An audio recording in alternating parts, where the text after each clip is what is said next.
So this musical sting right here,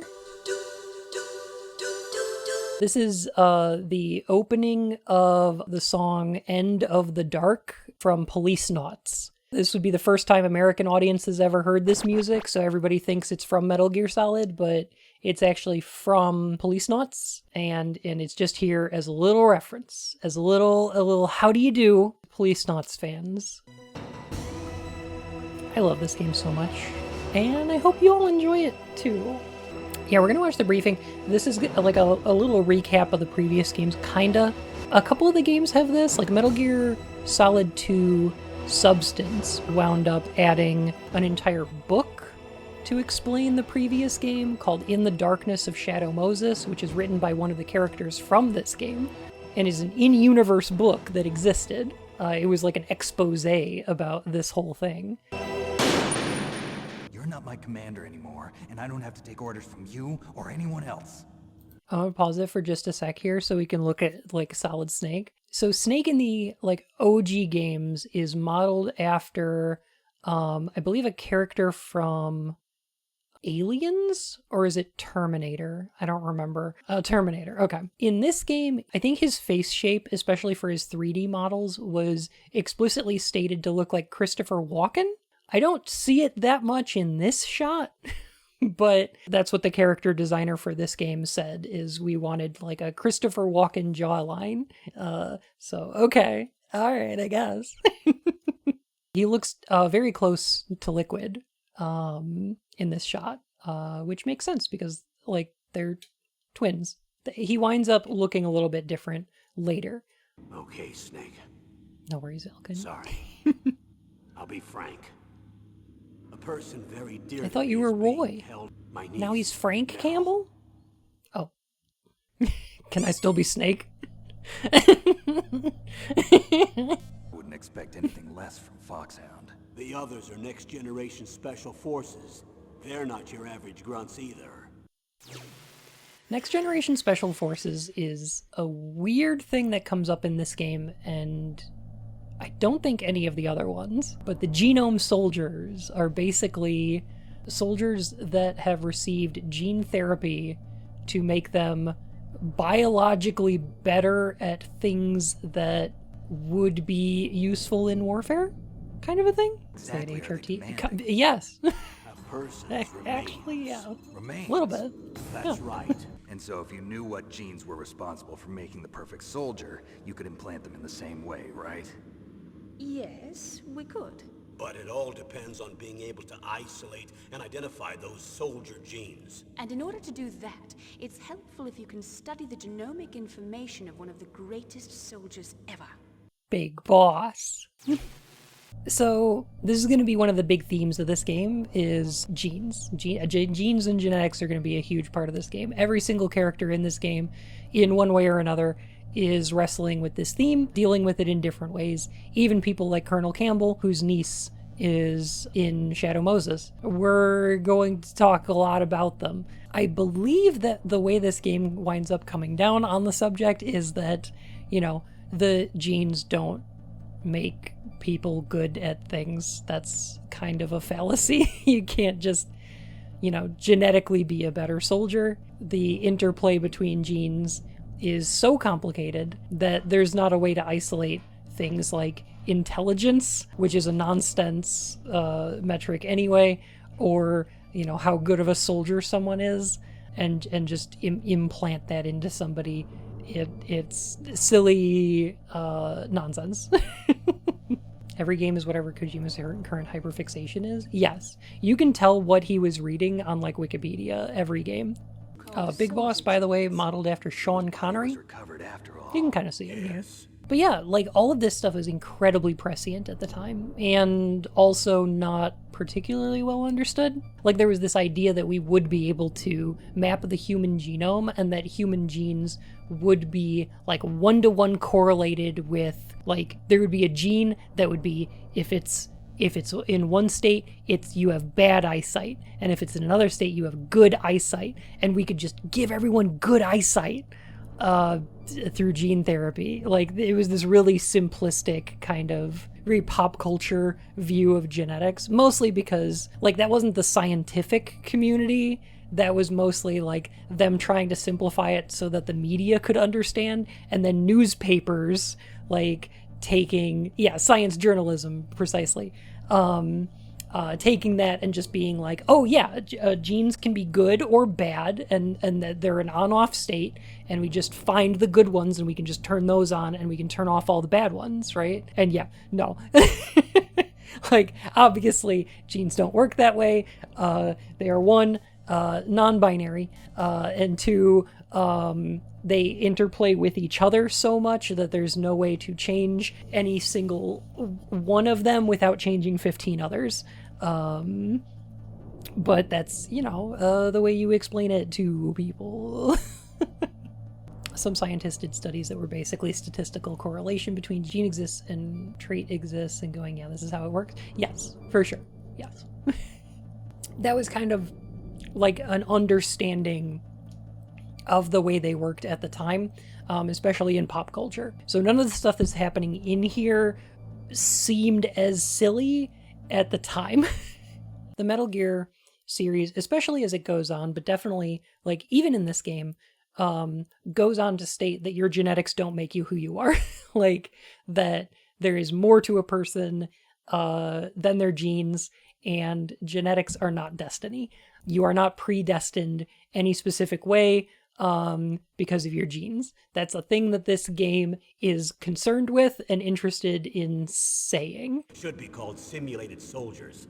They have no real battle experience. Video game players, huh? Don't forget they've Gamers. Gamers! No, Snake, even worse. Streamer. Gamers. A weapon to surpass Metal Gear. Turns out the Lolly Lule Low are VTuber. That's all the briefings. Also, by the way, if you play this game for yourself, I'd recommend it. It's very fun. Play this game on easy. It is kind of miserable otherwise. The thing is that in the old Metal Gear games, in Metal Gear and Metal Gear 2, when you rescued hostages, you ranked up, which increased your maximum health. So your health bar would grow every time you saved a number of hostages, right? In the later games, you just have full health. Like, you have a maximum amount of health from the beginning of the game, but that starts in Metal Gear Solid 2. In this game, your health bar increases every time you beat a boss, and the beginning of this game makes you incredibly squishy. It can be frustrating to start. So playing it on the easiest difficulty as possible, probably a good choice. Probably a good choice. It's a weird mechanic. Stay alert. He'll be through here. I know it. I love you, Cam Clark. And the second scene with, like, the credits overlaid over gameplay, and then having, like, these kind of in-game cutscenes, and then the title drop here, was not really a thing you did in video games. I'm in front of the disposal facility. Excellent, Snake. Age hasn't slowed you down one bit. He's like 30, man. I'm nice and... Shadow Moses as an environment is very cool, and I heckin' love it. Interestingly, I think there's a couple interesting things going on here, right? Video games for the longest time have tried to replicate cinema. Games being cinematic or like a movie for, like, most of the PlayStation and PlayStation 2 era, and even PlayStation 3 era, like, looking like a movie was kind of an ideal for video games, right? So, like, having movie cinematography in a video game was seen as, like, a mark of quality. Nowadays, it's kind of taken for granted. This one was really going above and beyond with it, but I think one of the big differences between this and something like Heavy Rain is that I don't think Kojima wants to be a film director the way that David Cage does, necessarily. I think that Kojima is using all the things he loves from film to make interesting games. Because there's a lot of things that happen in Metal Gear Solid, and especially Metal Gear Solid 2, that couldn't be done in another medium. They just can't. And one of the things I want us to think about when we're playing this game is who we're playing as in this video game, because it's a more complicated question than it seems. Metal Gear Solid 2 does a lot more with player involvement, because who the player is and the expectations of the player become a huge thing in Metal Gear Solid 2. It's the thing that we're going to have to talk about a lot. They're doing something with it. This call, specifically. Snake, if you want to go up or down a ladder, just press the action button by the ladder. Snake doesn't have an action button. So, like, think about who we're playing as. What's happening? You here to save me, huh? What's your outfit? I'm the pawn they sent here to save your worthless butt. First, I want some information about the terrorists. Do they really have the ability to launch a nuke? It's possible. They could launch a nuke. We were conducting exercises with a new type of experimental weapon. A weapon with the ability to launch a nuclear attack from any place on the face of the Earth. A nuclear-equipped walking battle tank. Metal Gear. We've had a couple of run-ins in the past. I had heard the Metal Gear project was scrapped. It's grown into a huge joint project between Arms Tech and ourselves. We were going to use this exercise as raw data and then proceed to mass production. Military contractors. Mass production of Metal Gears! Rex has fallen into the hands of terrorists. Rex. Rex. You need 3 card keys. There are 3 different slots to put them in. It's my ID card. It'll open any level 1 security door. Yo, this guy was only level 1 clearance. Hey, what happened?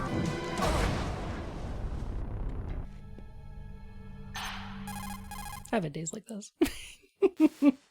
President Baker. Don't move! That was a butt. You've got a card, don't you? Why? So we can get the hell out of here.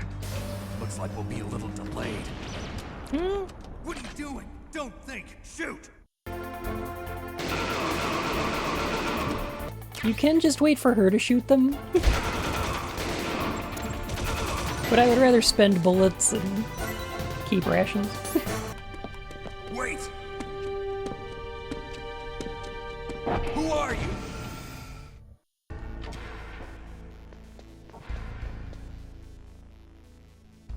Poor Johnny. A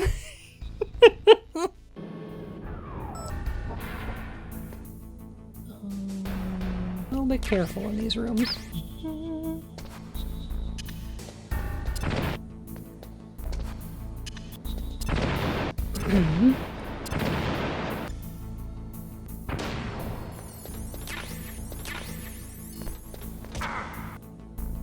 Special Operations Foxhound. Revolver Ocelot. Revolver. Snake. That's Revolver Ocelot. He's a cat boy.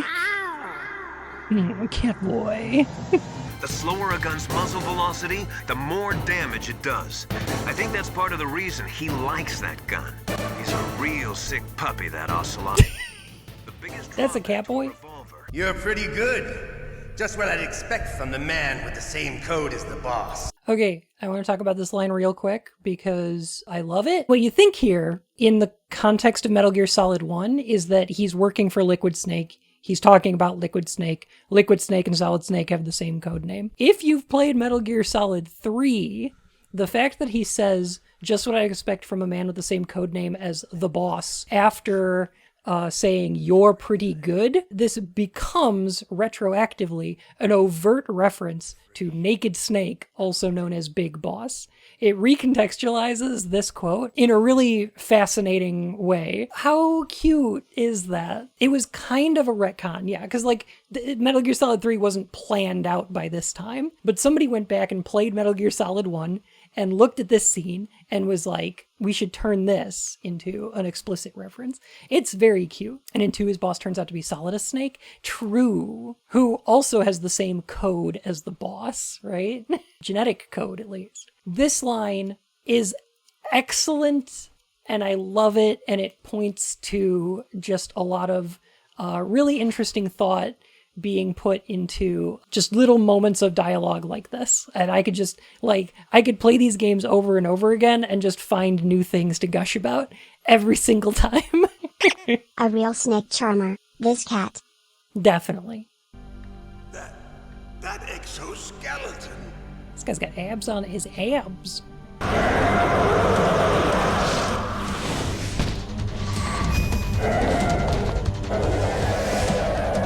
Oh, I get it. Jim sent you. You're from the Pentagon. Answer my question. You know, Jim from the Pentagon. What about your code? There's Drums and drums of nuclear waste stacked this high, as far as you can see. Many of the drums are corroded, with nuclear waste seeping out of them. unbelievable. Not only that, but several pounds of muff are reported every year. Muff. Stands for material unaccounted for. We live in an age when any small country can have a nuclear weapons program. Complete nuclear disarmament is an impossibility. To maintain our own policy of deterrence, we need a weapon of overwhelming power. Hold up. I was told this wouldn't have any politics. It's okay, it's totally non-political military weapons. I remember hearing a lot about. No politics here. Don't worry, not a politic in sight. I love that this sounds like some conspiracy theory nonsense, but it's just true. I mean, it just happens. Like, all of these things are real aside from the existence of Metal Gear. It's just like, yeah, of course. Like, yeah, all of this stuff is just public knowledge at this point. Is it public knowledge at time of release? More or less. I think for the most part we knew about like Pentagon Black projects, and I think stuff like MK Ultra was declassified at this point, but a lot of other like CIA projects and some of that stuff wouldn't be declassified for another like 10 or 15 years. Those Pentagon bastards! What are you talking about? They're just using you for...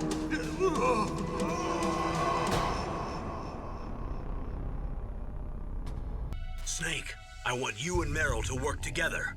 Can I trust her? More than you can trust me. Get in contact Dot, with her. dot, dot. Naomi, what the hell was that ninja thing? A member of Foxhound? No. Are you sure? Yes, we have no one like that in our unit. Naomi, what are you not telling us? Metal Gear dares to ask the question, what if Pentagon bad? What if? All right, give me 1 second. I'll be right back. Here we go. Flip vertical. There it is. I got my copy of Metal Gear here so that we can do the fourth wall breaking thing in this, because the ArmsTech president, President Baker, forgot the codec number. Oh, sorry, I forgot. Where does that codec number come from? It is one of the screenshots on the back of the box right here. Oh, that's right. It should be on the back of the CD case. Try to contact her. I'll contact her right away. It's very silly. It's very fun. It took me forever to figure this out when I played this game. I thought what was happening was there's like an optical disc, and for the longest time, I thought that this is what the code was on. And I was just like, how do I use this for my inventory? How do I look at this? How do I look at the other side of this? How do I figure this out? And no. All right. Let me actually look at the back of this box. It's 140.15. Who are you? I was really impressed with the way you busted yourself out of there. The one from the prison? What's your name? My name's not important. Hello, not Could you be important. Are you Solid Snake? That's what some people call me. Legendary What does that Solid mean? Snake? You're still too green. I want you to hide somewhere. I'm not green. Oh, yes, you are. In the codec screen, everybody's green, all Snake. over. You're a real bastard. Just like my uncle said. Huh. I told you. The real me is no match for the legend. It looks like you were right. Okay, Snake. I'll be a good girl. We'll link up after I grab the doctor. Call me if you have any questions. Be careful, okay? So this area is a little bit different on Twin Snakes. Be careful, Snake. That airlock is set with infrared sensors. Somehow you've got to get through without setting off those sensors. Easy peasy.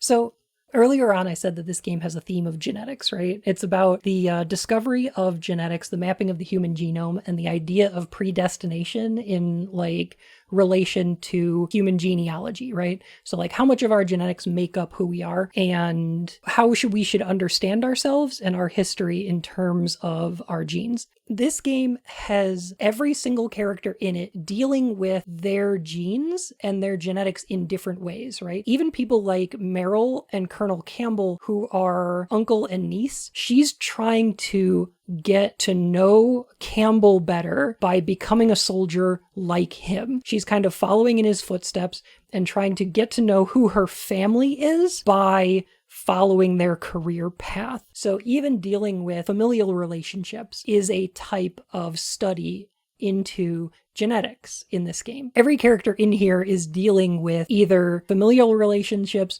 or relationships with their own genetics in a different way. And I find that one of the most interesting things that this game is doing. Snake, be careful. Use a mine detector. Who are you? Just call me Deep Throat. Deep Throat? Who are you anyway? One of your fans. All right, yes, he's called Deep Throat. Let's all get it out of our system now. All right, get all those chuckles out of your systems, okay? It's fine. It's not lewd. Stop it.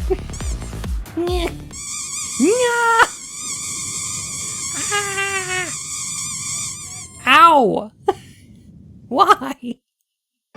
Oh, jeez. You want to fight a tank? Come, let's fight. Let me see if I remember how to do this fight. I think the strategy here is to use chaff. I think his targeting's worse if you chaff first. See how you like this.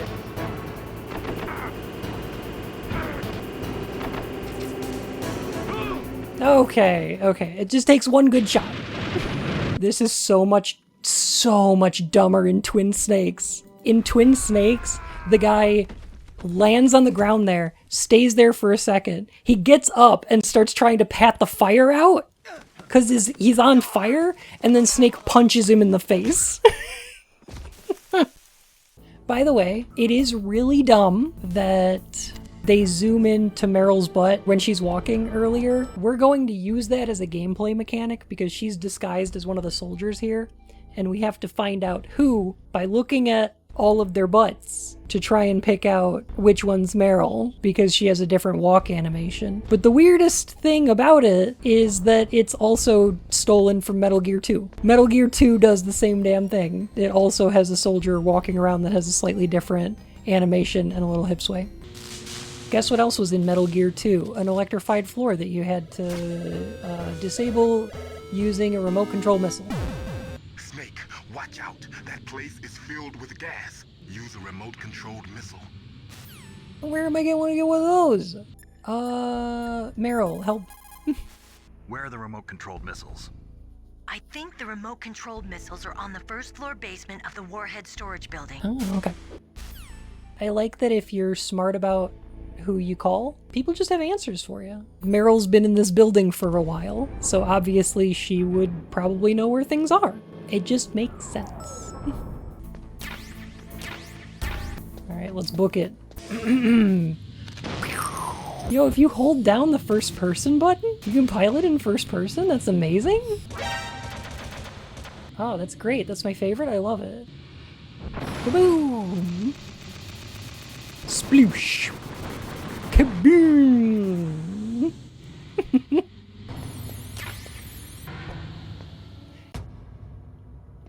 Looks like they were cut by some type of blade. This scene is so fucking cool.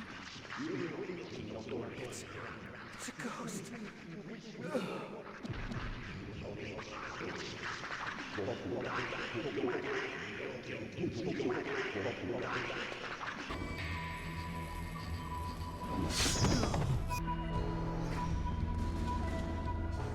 Cyborg Ninja's so fucking cool. This ninja's so fucking cool. If I saw that dude, I'd pee my pants like some kind of nerd.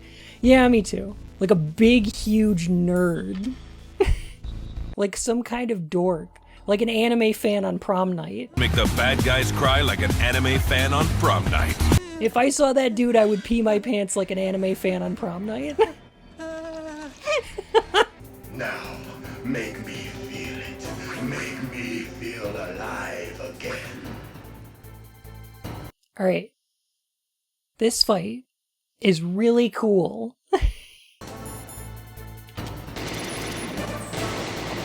You just can't. So the coolest thing about this fight is unequip your fucking weapon.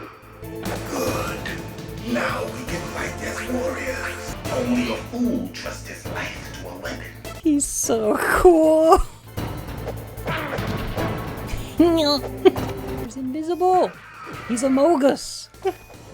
What is Otacon's favorite anime?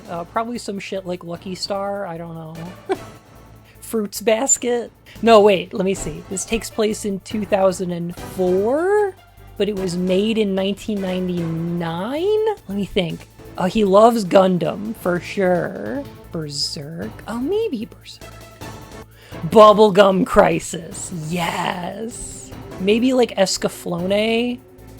Or like Fushugi Yugi or something? Like what was popular in the late 90s? Dirty Pair. Oh, yeah, okay. Now we're getting into it. Elfantly? Otaken loves Pat Labor like a good Raytheon liberal. Oh god, yeah, probably. Hitalia. Oh, do not do Otacon like that. Okay, there's a difference between Otacon and Huey, right? Huey definitely loved Hitalia.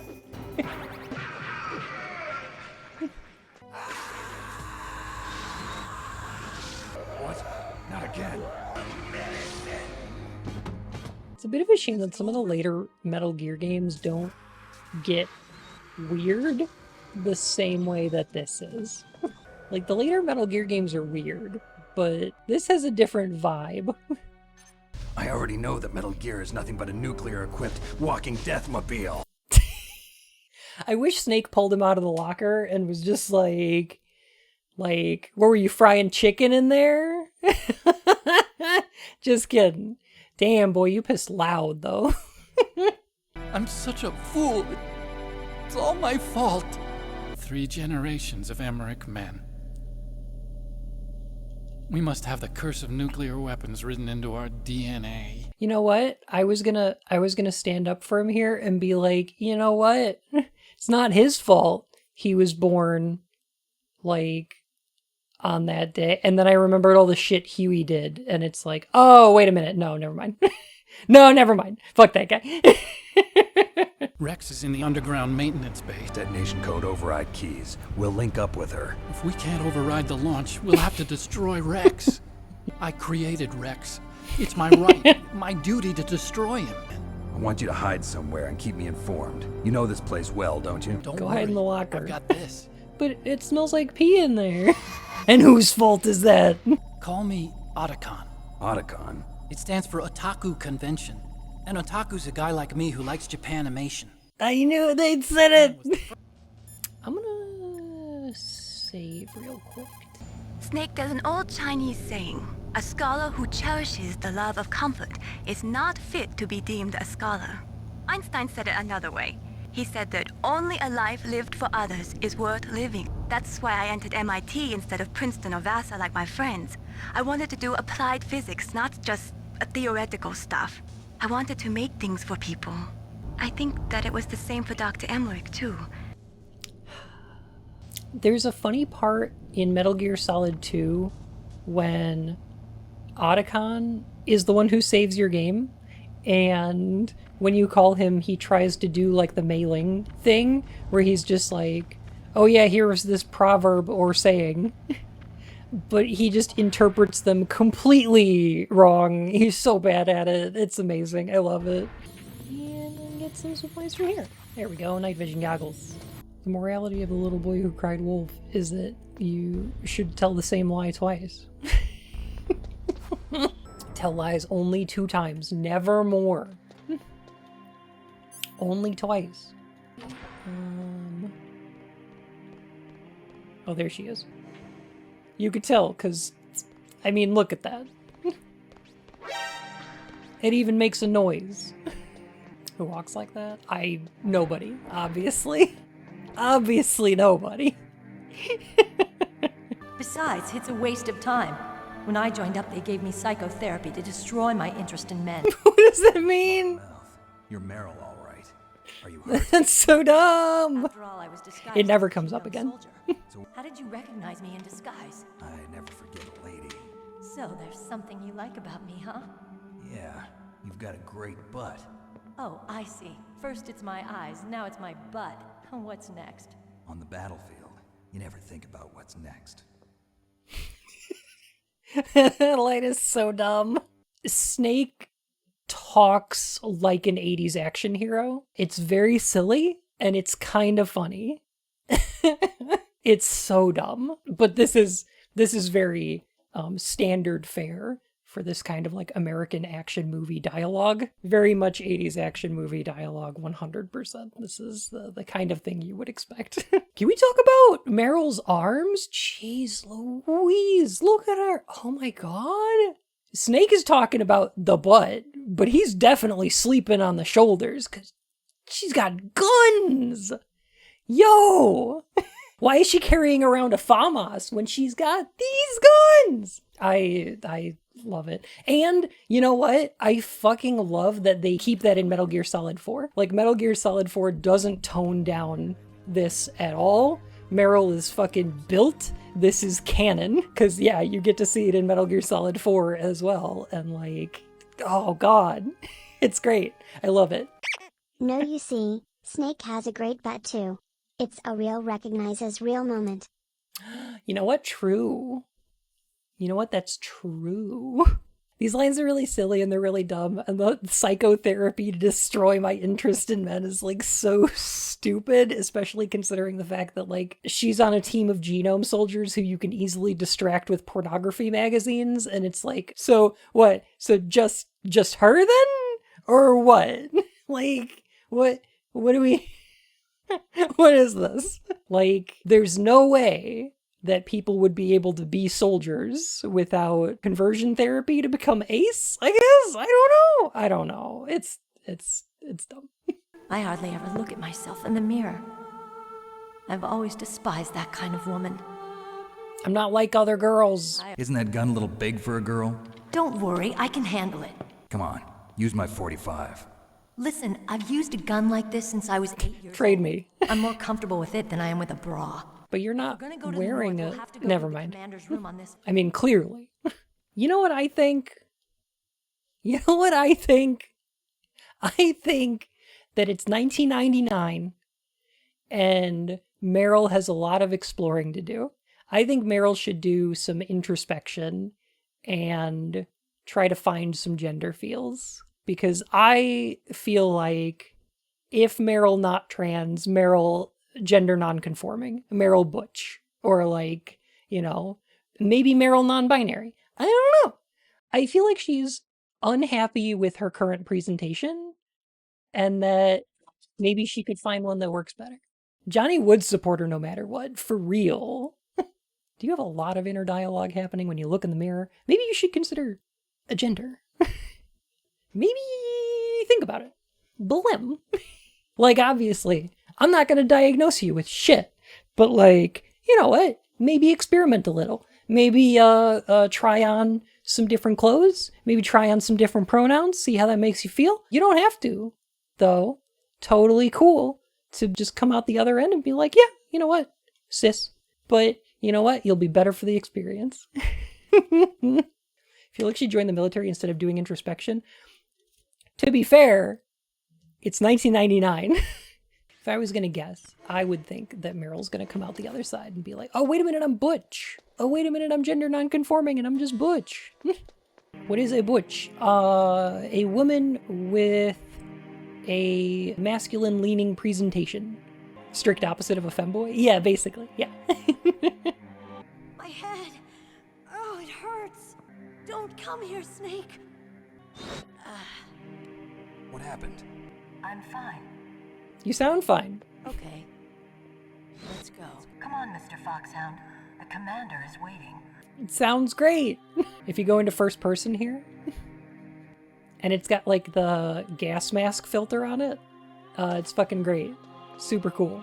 Okay, so we've been talking a little bit about what it's trying to say and like what it's doing with its themes. But here's an interesting question that I want to ask, and that's who is the player? Video games as a medium are a little bit different. They have one specific difference to a lot of other art forms. If you're looking at a painting of like Saturn eating his children, you're not going, oh, I ate my children. You're not going, oh, I was eaten by Saturn. If you're watching like a John Wick, you're not like, oh, I got revenge for my wife or whatever. I do.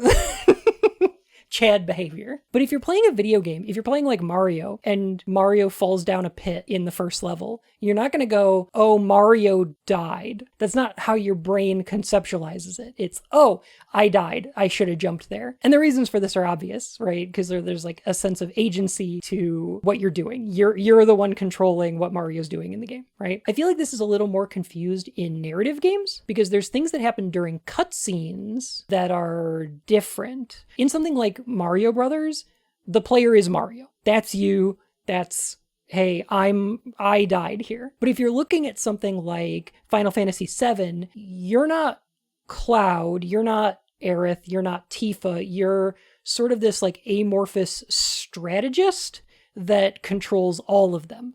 So you would say, oh shit, I died when you game over and all of your characters are dead, but you probably wouldn't say that if like one of them dies and you have to revive them. You gotta be like, oh shit, I gotta revive Aerith. You wouldn't be like, oh, I gotta revive myself, because it just don't conceptualize it that way. So like, who are you in the video game? There's certain things that characters say in this game that are directed at Snake, but clearly not meant for him. Just press the action button by the ladder. The idea that when you go first person, you're looking from Snake's point of view, but then in this scene, you're still first person. This is the first person button. That is what the button on the controller does, is move you to first person, but it's from a different character's perspective. In this next scene, we're going to talk to Psycho Mantis, and one of the interesting things is that he's going to talk about Castlevania.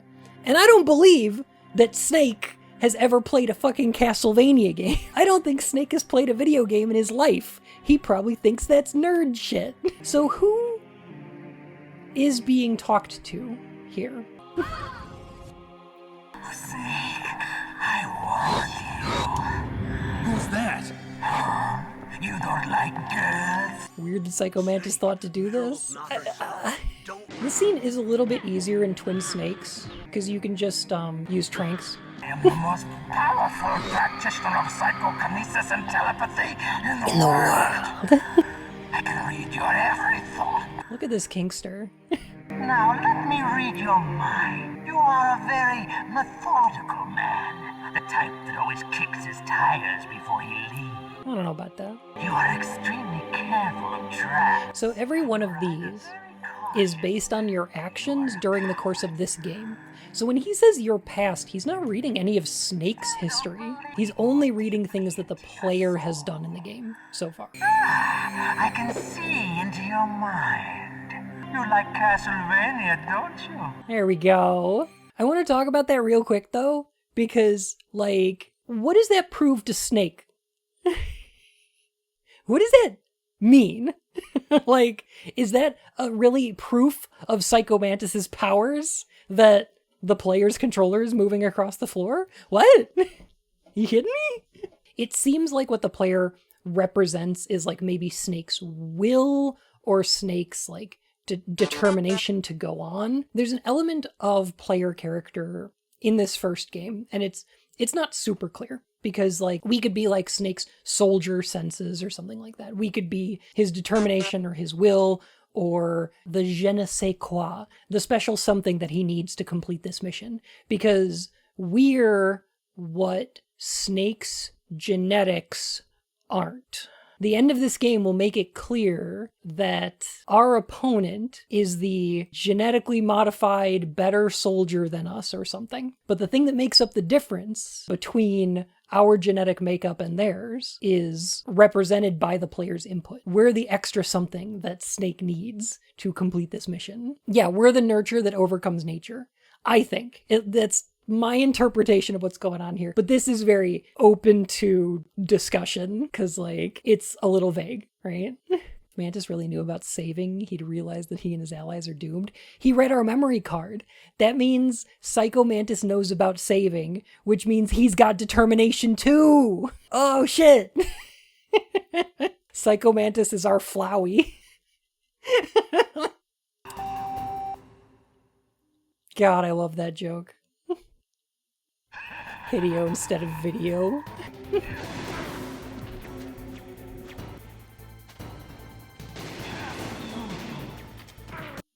I just remembered.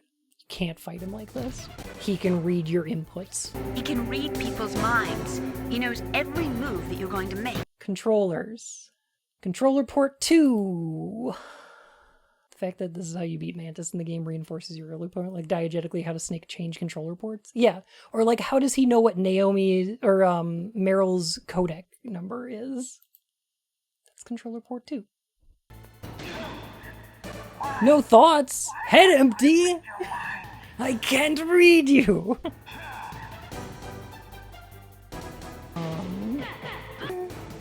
Or maybe it'll happen in like a second. Oh, there we go. All right, there you go. I just start throwing the shit around. All right. Colonel, your niece is going to be okay. Thanks, Snake. I owe you one. So, you used the other... He knows. He knows about the controller slots. There's a hidden door behind the bookcase. The overland route. Hey, stop backseating, Mantis. Mantis is like streamer lacks critical information. In my lifetime, I have read the past, presents, and futures. And each mind that I peered into was stuffed with the same single object of obsession. That selfish and atavistic desire to pass on one seed. Every living thing on this planet exists to mindlessly pass on their DNA. We're designed that way, and that's why there is war. What? You could just be Ace, though. That's okay. You could just do that. You could just... It's okay. War exists because people need to fight. Apparently. The world is a more interesting place with people like you in it. Yo, he's talking about Ace people. The world's a more interesting place with you in it. Fucking respect. Yo. So like...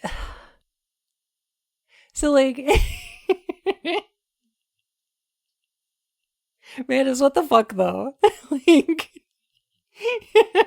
You have a large place in your heart. A large place? Like primo real estate, man. Let's go, Meryl. So, tell me, Snake, what's your name? A name means nothing on the battlefield. How old are you? I've never been interested in anyone else's life. So you are all alone. I don't like to get involved. You're a sad, lonely man. I'm gonna save right here, and then I want to talk a lot about Psycho Mantis. Yo, alright. Yo, okay. Yo, alright. Is it lecture time? We can do lecture time. Snake is one of those characters that I feel like people take the wrong way.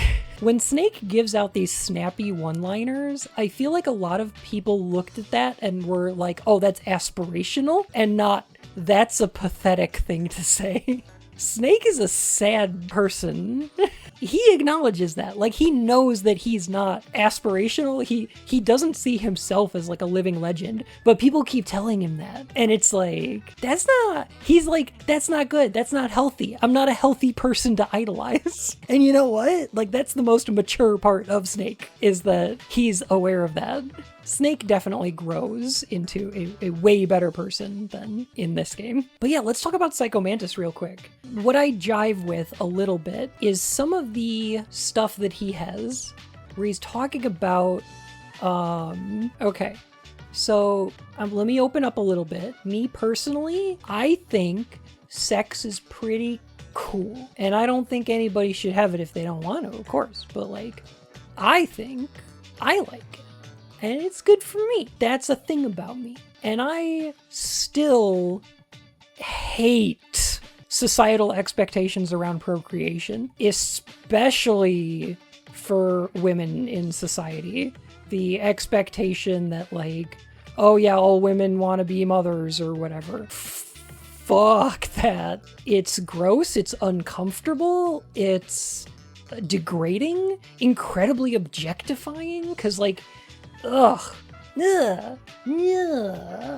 Like, if people want to have kids, that's fine, not for me. And I don't think anybody should be pressured into doing that, and holy shit, there is a lot of pressure to do that. I don't feel less strongly about the idea that men must always want sex, though, either. Yes, I 100% agree with that. The procreation angle is normally wielded against women, but there's absolutely an expectation that men will want sex, and are also afraid of commitment is usually tied into that, which is dumb, but yes. Absolutely. And this makes things very difficult for ace people of every gender, and also, like, all women and most men are going to feel these really uncomfortable pressures that fucking suck. In that regard, I kind of feel Psycho Mantis here. I feel like it's very misdirected, though.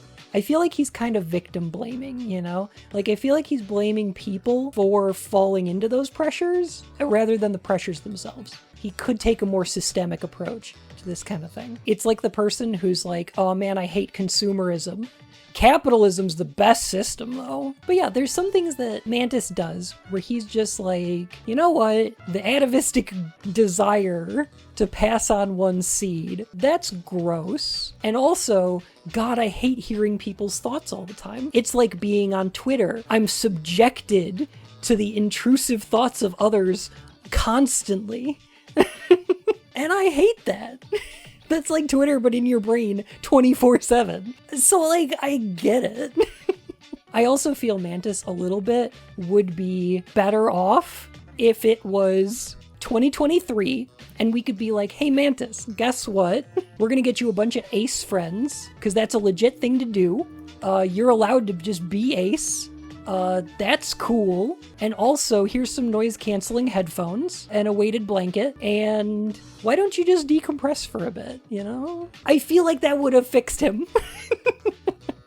This is why representation's important. Psycho Mantis goes off like this because he just doesn't know that you could just be ace and log off. Yeah, he could have been so much healthier.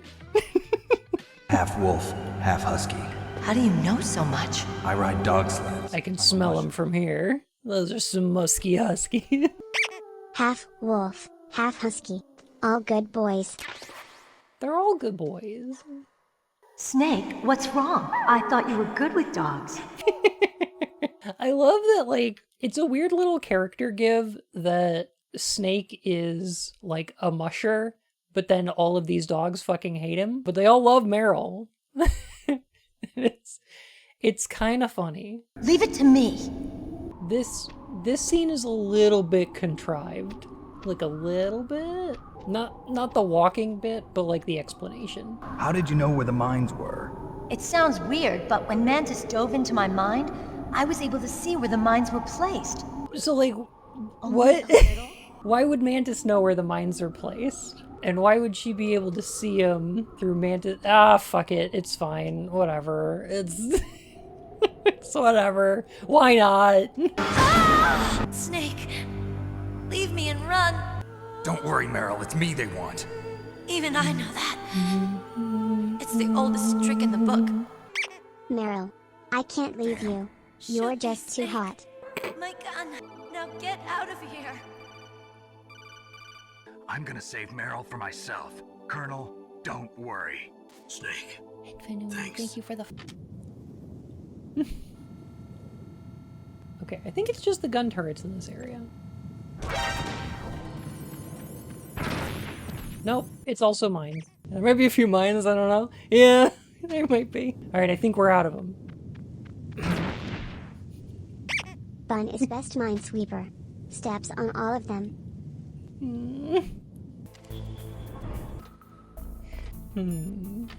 Alright.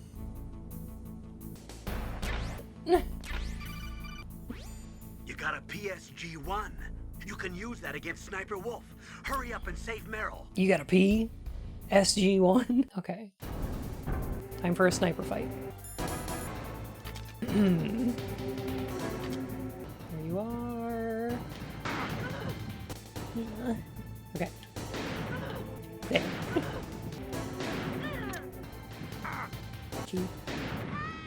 Okay, there we go.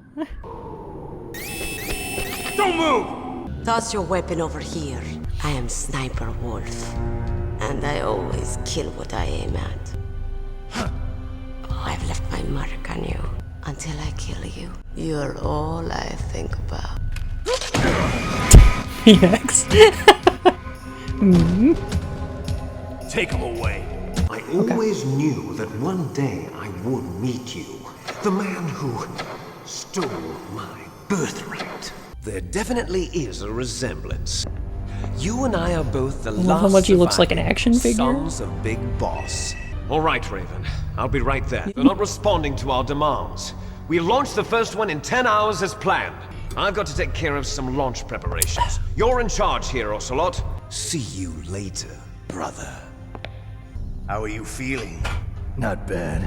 Caught a nice nap on this revolving bed of yours. Is Meryl okay? She's not dead yet. If you want her to stay that way, you better start answering my questions right now. Pain becomes too great to bear. Just give up, and your suffering will end. But if you do, the girl's life is mine. We're doing hypno and torture? Remember, chat, this is not how Weston works. Always keep it below the belt. Exactly. This should have been a vac Don't bed, even though. think about using auto fire. You're no POW. You're a hostage. There's no Geneva Convention. I'm gonna war crime you so hard.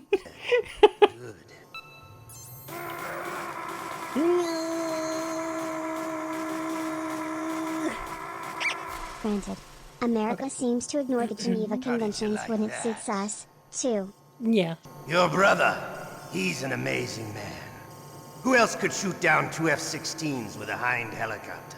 That is pretty that is like pretty impressive, actually. Unrealistic is the word I would use, but whatever. Looks like I got a roommate. Yeah. Ew. Oh, he's got the maggots. Damn, I caught a cold. That witch, she took my clothes. What a tone change. Sue? Random thought. How many people wanted to learn more about Darkra after this game? Snake. I'm not sure. For me, I was like, I want to learn more about Muff. You stop playing dumb. Let them have Big Boss's Researchers on the Muff projects were commonly known as Muff divers. They were not. Told me about. Silly. Publicly, the president. Did torture scene happen yet? One of them, yeah. I'm locked up here in this cell. What cell? There's a big torture machine nearby. Okay, I know it. Don't be a brat. Yeah. I'll be there right away. Thanks. I like how Otacon's like, oh, I didn't know they were doing bad things and building a Metal Gear to launch nukes. Oh, the torture room? Oh yeah, that one. I'll be right there.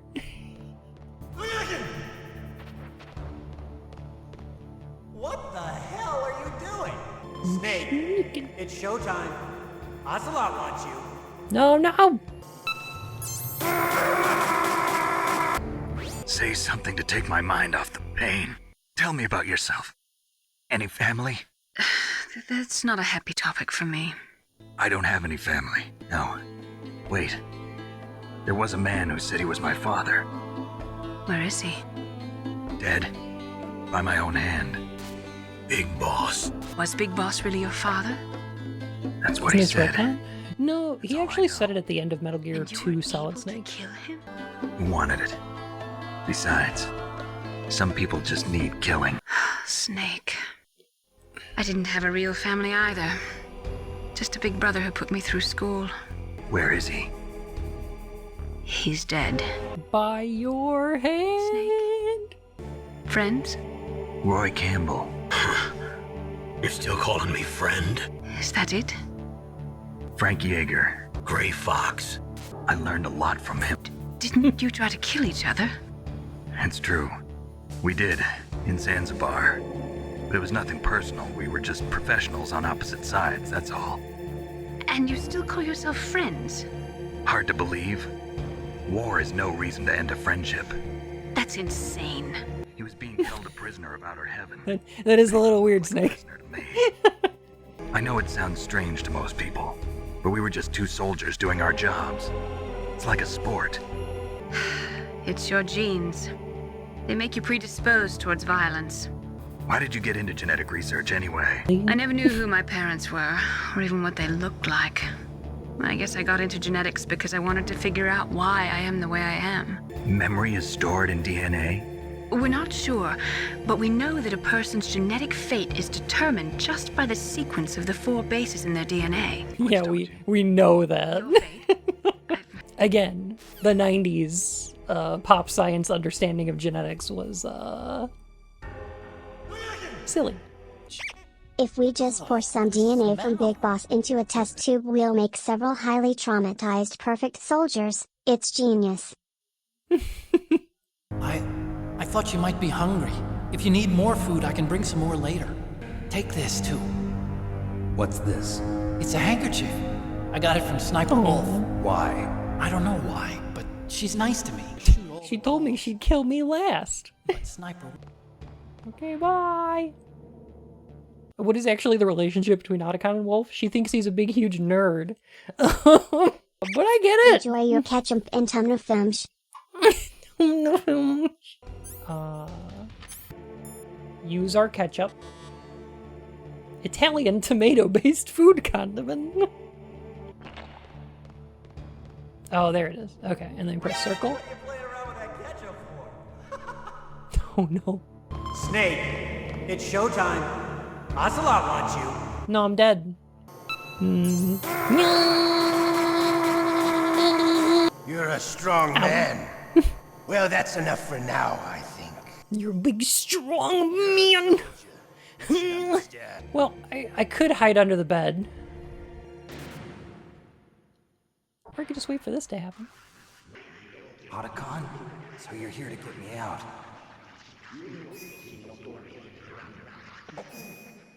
The ninja? God, I love him.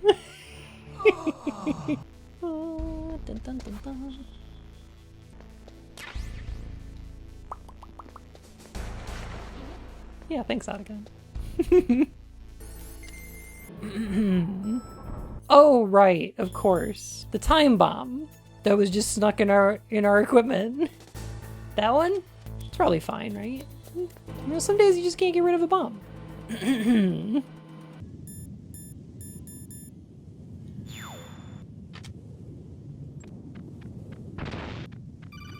That was a close one, Snake. Ocelot, you'll pay for that.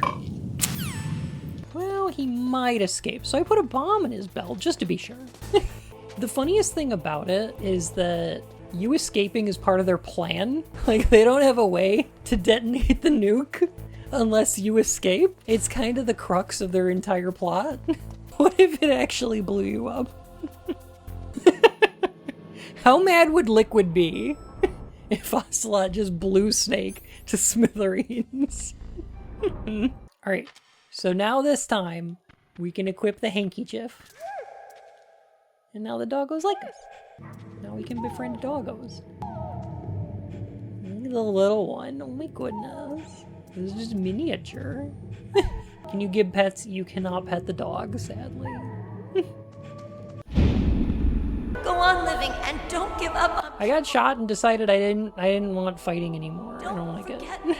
Actually, being a soldier sucks. Just like, is this what I've been doing to people? Meryl thought she had to become a soldier. Thought it was the only way. She said she thought it would bring her closer to her dead father. So Beams. I guess it's in the genes. The genes? Genes. What are you talking about, Colonel? No, I just remembered about Naomi's grandfather. I think Naomi said he rose as high as assistant secretary in the FBI during Edgar Hoover's time. He was Japanese, and he became a special undercover investigator to nab the mafia. When was that? Oh, sometime in the 50s, I guess. Where? New York, I think. Naomi, I thought you didn't have any family. Well, I researched it after I became an adult. Wasn't the 50s still during, like, the Asian Exclusion Act? Never even had the chance. Snake, good luck. Watch your back, Snake. Interesting. You can't tell if Naomi's pants are on fire. The codec doesn't go down that far. You can only see her face. You can't even tell if her pants are currently on fire or not. Oh god, I hate this part.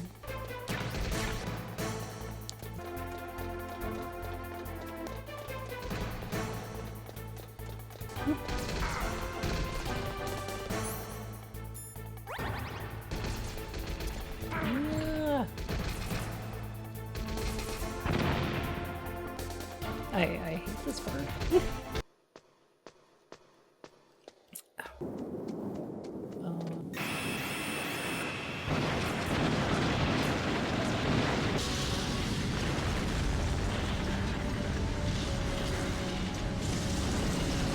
No, my satellite dish!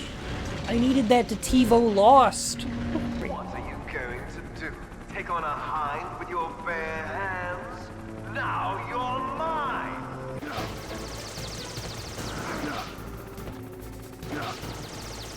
It doesn't have to have anybody else in it? Heckin' lobster? There we go. Damn. Damn. Don't shoot! It's me, don't shoot! Oh, hey. You're incredible. Like a movie hero or something. Yeah, thanks. In the movies, the hero always saves the girl. Snake, there's something I've really got to ask you. Have you ever loved someone? That's what you came to ask? What's the subtext? Do you think love can bloom, even on a battlefield? I think at any time, any place, people can fall in love with each other. These boys is boyfriend and boyfriend. You have to be able. Just like a certain horror writer, Kojima knows there are some directors that use subtext. He believes those people are cowards. So, the snake's finally come out of his hole now, my brother. Why are you calling me brother?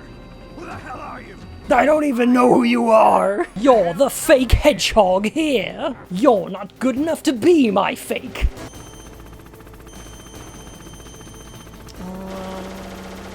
Is it gonna go overhead? Yeah. That was nothing.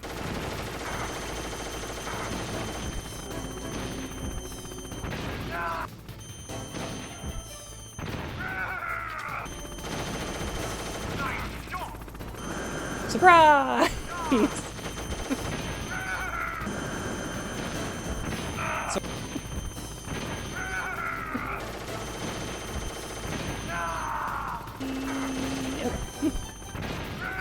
Stop shooting me. You silly.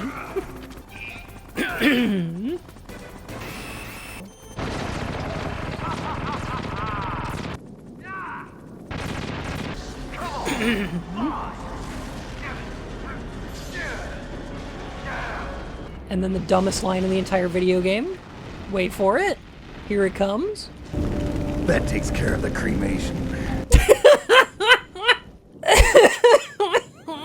They're way dumber. That takes care of the cremation is up there for me. It's too funny though. I'm sorry, Bun. I respectfully disagree. That is a commando level Arnie let off some steam, Bennett line and it rules. How's Lurch? He's in the freezer. Just say cool off. No, I didn't say anything, actually. Shame. There was a bit earlier on that you missed when I distracted him with the cuddly monkey, and then I said playtime's over, and I hit him with the peace lily. You're off the fucking chain! Okay. Call me if you need to. There's so many codec conversations in these games that, like, you can understand why I'm disappointed with Metal Gear Solid 5, right? Because that game just doesn't have any. Like, they take all these interesting characters like Revolver Ocelot and then just don't have any codec conversations with them.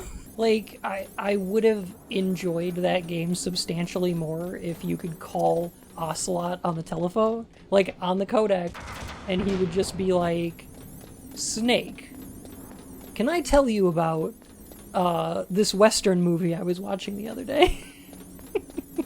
Snake, have you ever seen a movie called Stagecoach? Like, it would have just improved it substantially. Have you ever heard of The Magnificent Seven, Snake? Look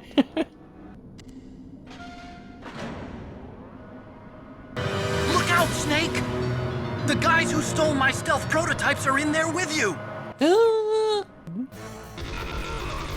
Oh yeah, the emulator hates it. Oh, the emulator hates it. Oh, it doesn't like it at all.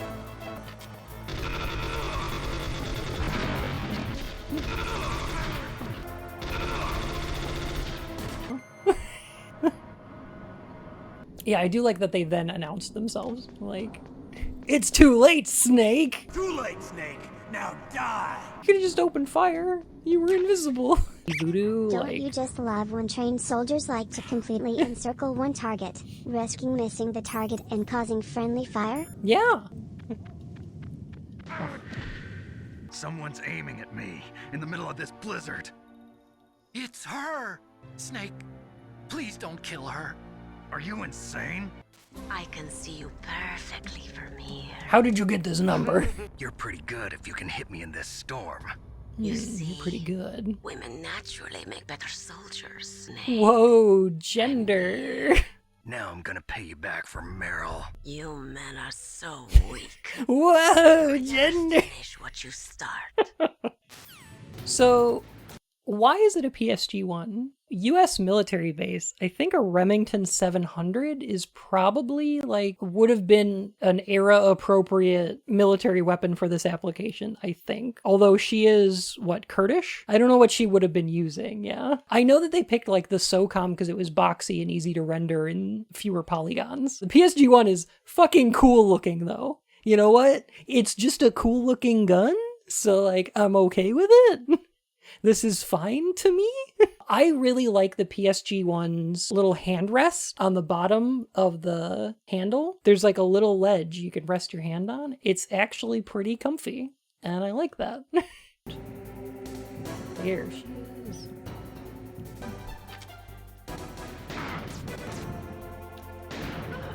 I'm out of diazepam. Hit. There.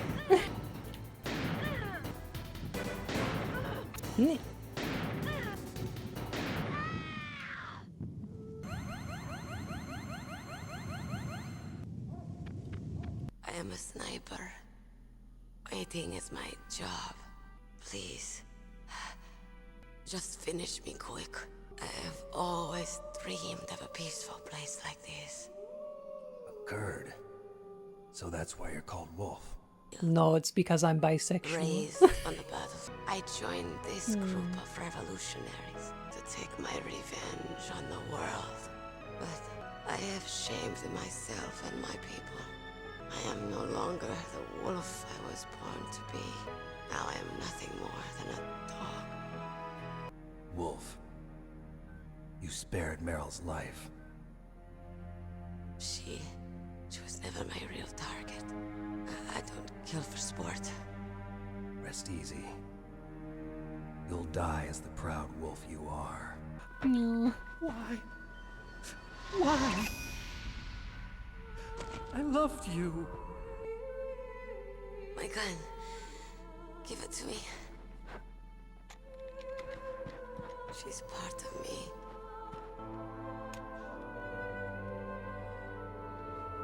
Everyone's here now. Oh, okay, hero. Set me free.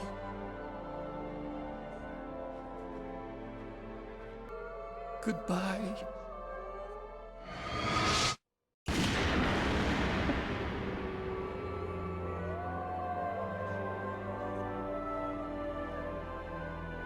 What are you doing? Returning it to its owner. I don't need a handkerchief. Why? I don't have any more tears to shed. You'll have to protect yourself now. Don't trust anyone. If I can't stop Metal Gear, this whole place will probably be bombed to hell. We might not meet again. I want to keep helping. Get a head start. A head start on your new life. Snake! What was she fighting for? What am I fighting for? What are you fighting for? If we make it through this, I'll tell you.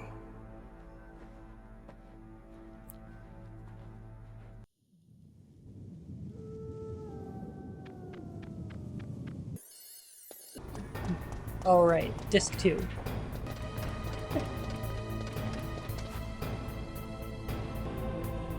Oh, here.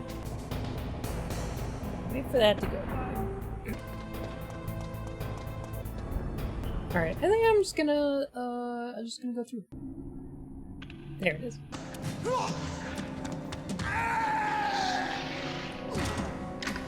Look at these guys jumping. Oh man.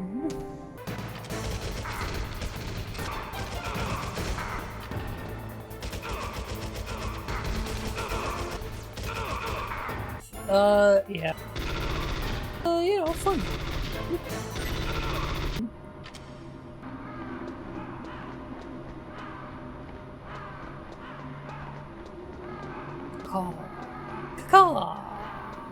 Snake, I've got something to tell you about Naomi Hunter.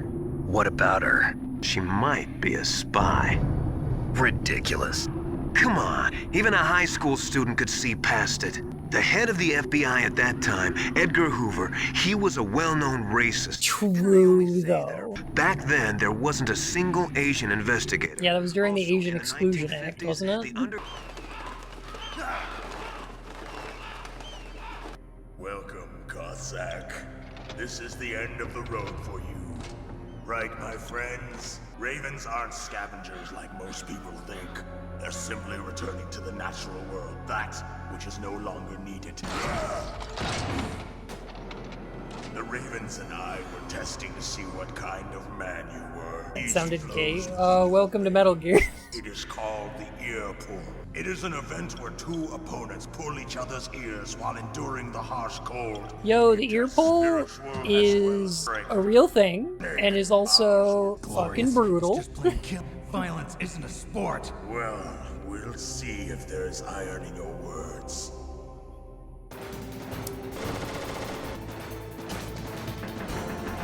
Come on now. I'm just gonna.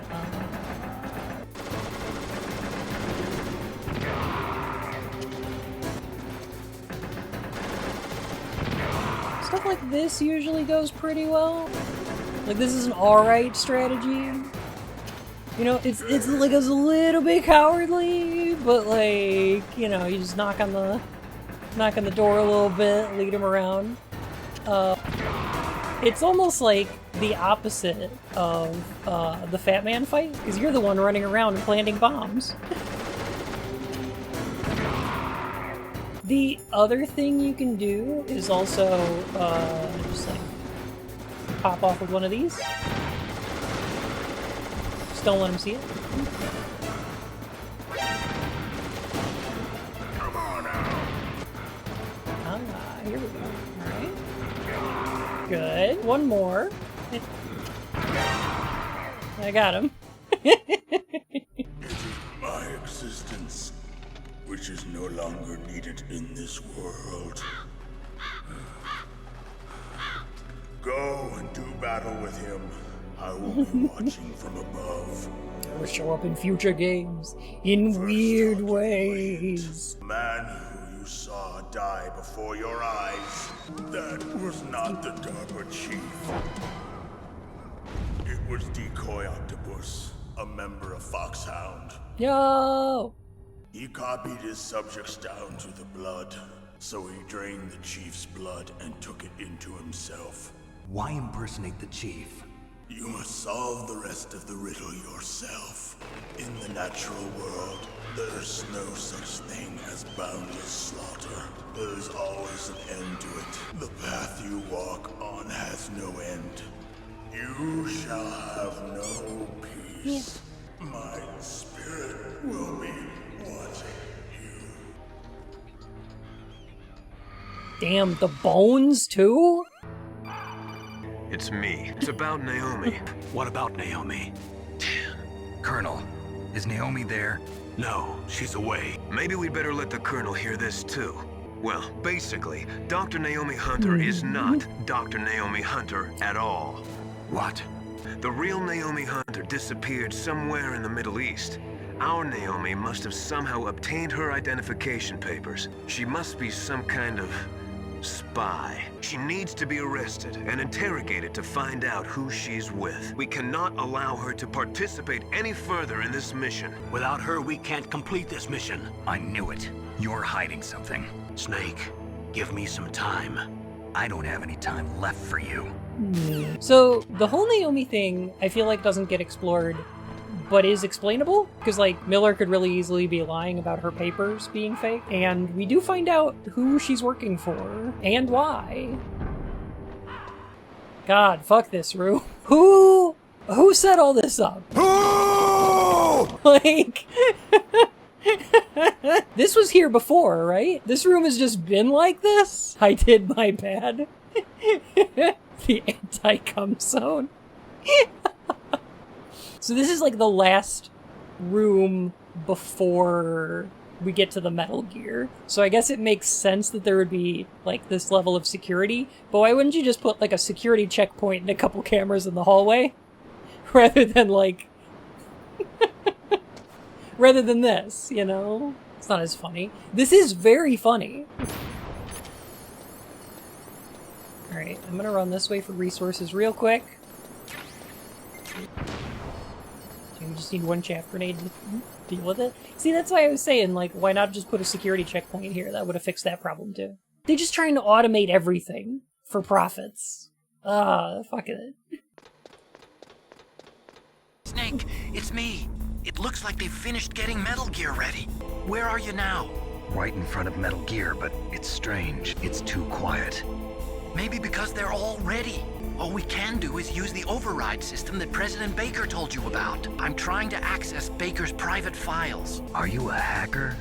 Yep, that describes me pretty well. Are you the hacker known as Anonymous? Is it you? Otacon, aka Hackerman. I just imagine some codec conversations between Snake and Otacon being like, you're late for our Discord call, kitten. I think he could key smash with the best of them. This would be easier to do if I was getting a blowjob while hacking, like in Swordfish. That movie sucks so bad. I can hate that movie, it's terrible. It's so bad. You got past security? Bingo. Great. So what do you got? I accessed the confidential Metal Gear file. The nuclear warhead is designed to be fired from the railgun like a projectile. It doesn't use fuel, so it isn't considered a missile. That way it can get around all sorts of international treaties. But unlike a missile, the railgun doesn't burn any propellant, so it can't be detected by any current ballistic missile detection systems. An invisible nuclear warhead. Totally impossible to intercept. This thing could mean the end of the world. It's the ultimate weapon. Oh. Did you know this, Colonel? I'm sorry. You changed, Colonel.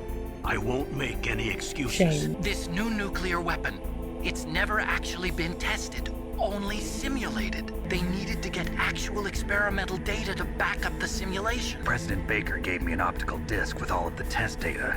What? Do you still have it? No. Ocelot took it from me. Oops. Once they input the detonation codes, they should be ready to Still a little launch. oopsie doodle. So did you find out how to override it yet? Right now I'm looking through all of Baker's personal files. We're counting on you.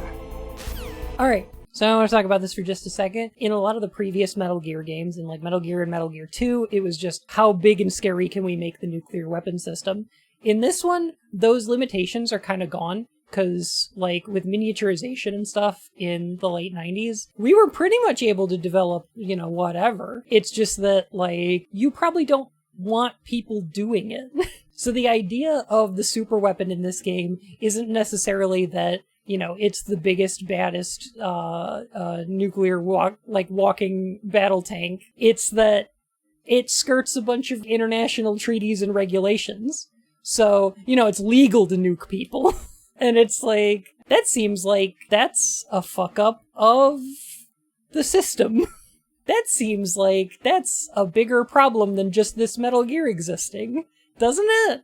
It almost seems like there's like something inherently dangerous about tying motives of profit to people who are developing weapons. The most unbelievable thing about this game is that Arms Tech wasn't also developing a way to catch these nukes on radar so that they could sell them to the people they were nuking. That's probably what would have happened.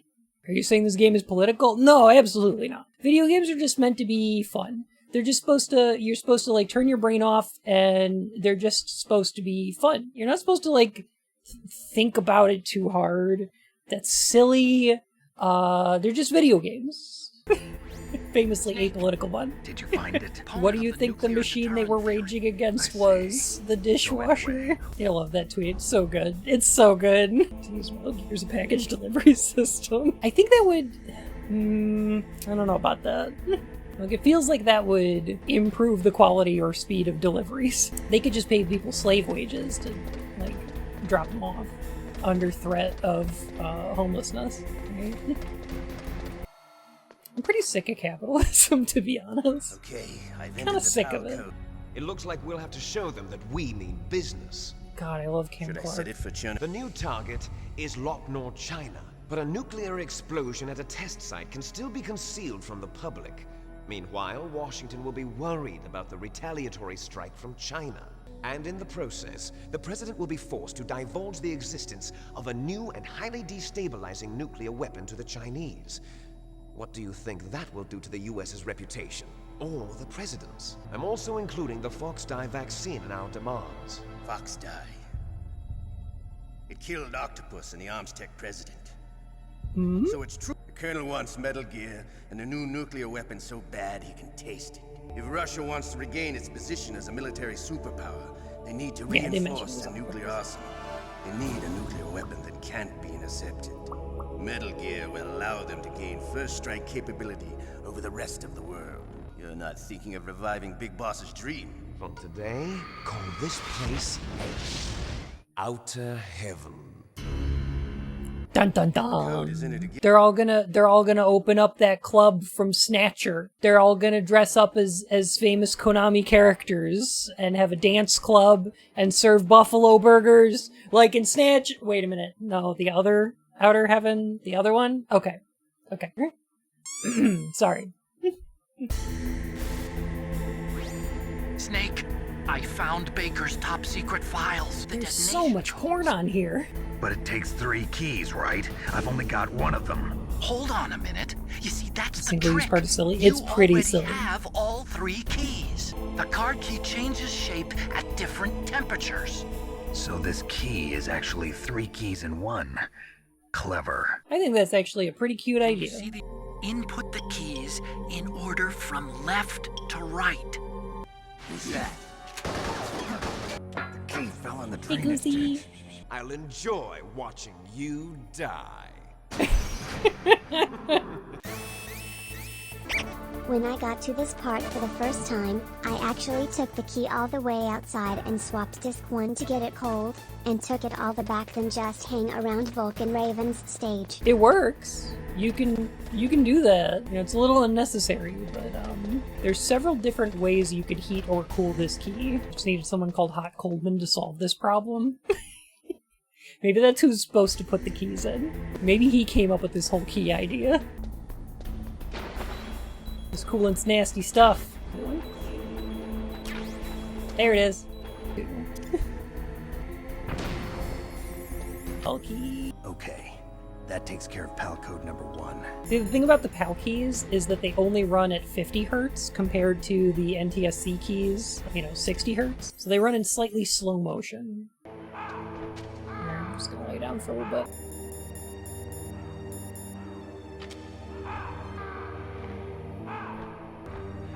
Oh yeah, I could tell. It's frozen solid.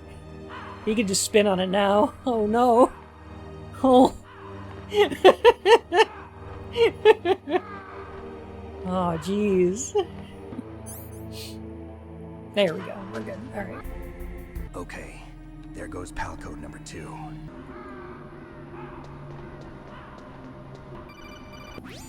Snake, It's about Naomi Hunter. It looks like the DIA recently developed a new type of assassination weapon, Snake.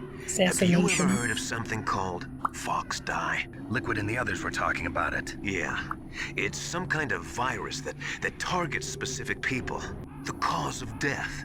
Didn't the Arms Tech president and the DARPA chief, Decoy Octopus, die of something that looked like a heart attack?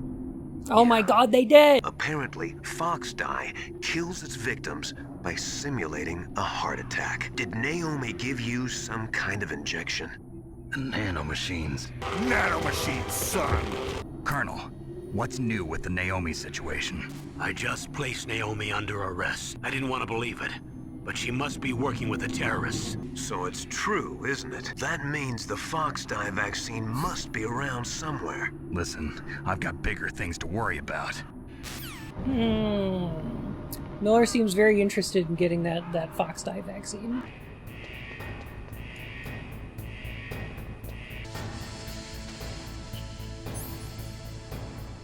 Right on the Palkey. Alright, let's get out of here. Love a good elevator. This is even better than an elevator. I don't know if you've noticed that it's on an angle. This is a funicular. It's got fun in the name. Campbell and the others are busy right now. I'm on a different codec. Is what the Colonel says true? I don't know my real name or even what my parents looked like. I bought all my identification. But my reason for getting into genetics was true. Because you want to know yourself, right? I want to know where I came from. My age, my race, anything. Naomi, you're too worried about the past. Isn't it enough to understand who you are now? Understand who I am now? Why should I? No one else tries to understand me. Naomi, that sounds like some eugenics bullshit. Who cares? Your big brother. Yes. Frank Yeager. What? Gray Fox! Yes. Frank Yeager. The man who you destroyed was my brother and my only family. So that's who she was sending coded messages to. You killed my benefactor and sent my brother home a cripple. I vowed revenge and joined Foxhound. I knew it was my best chance to meet you, and I prayed for the day that I would. Yeah, Naomi kind of sucks. You were all I thought about for 2 long years. Like some kind of twisted obsession. Do you still hate me? Not exactly. Naomi, tell me something. About Fox Dye? Fox Dye is a type of retrovirus that targets and kills only specific people. The heart cells suffer a shock and undergo an extreme apoptosis. Then, the victim dies. You were injected with Fox Dye as a part of this operation. I just wanted to let you know that. Snake is just like, so they're little tiny soldiers that kill people. The real thing I wanted to tell you was... Like, yeah, okay, Snake. They're little tiny assassins in the bloodstream. Naomi! Snake, I can't allow Naomi to make any more unauthorized transmissions. What? Naomi's been removed from this operation. Colonel, let me talk to her. I won't. She's under arrest. Right now, your job is to stop Metal Gear. Okay, I have an idea. It's really stupid, okay? But I want a video game that is where you play a Agent 47 style hitman in the universe of, like, Osmosis Jones. But then the plot twist is that you're playing as Fox Dye during Metal Gear Solid. Okay, think about it, though. Like, just the twist all the way at the end is like... It turns out... Don't hurt me, it would be cool! That's so crazy. I'm sure Kojima would have been down with it. Palcode number 3 confirmed. Palcode entry complete. Ready for launch. I deactivated it. Thank you, Snake. Now the detonation code is completed. We weren't able to launch the nuclear device, and we were all getting a little worried. Without the threat of a nuclear strike, our demands... Man, this is like Final Fantasy VIII. Like, if you didn't play this game, if Snake never showed up, if they did nothing, things probably would have worked out okay, because they never would have been able to launch the nuke. You mean you had this plan from the beginning, just to get me to input the detonation code? Huh? You didn't think you made it this far by yourself, did you?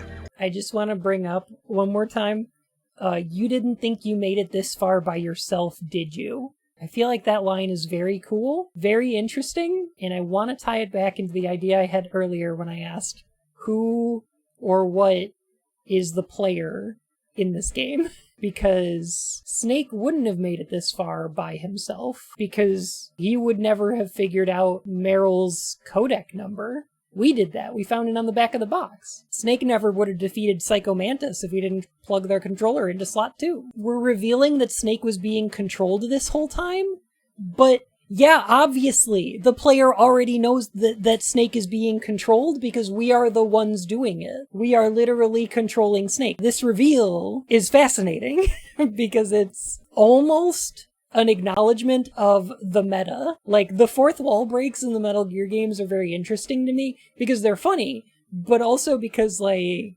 this is fascinating, you know? I don't think Liquid knows we exist, but I think that this is playing with the idea that Snake as a character is both being used in the narrative and being used as an instrument of the player. It's interesting to me.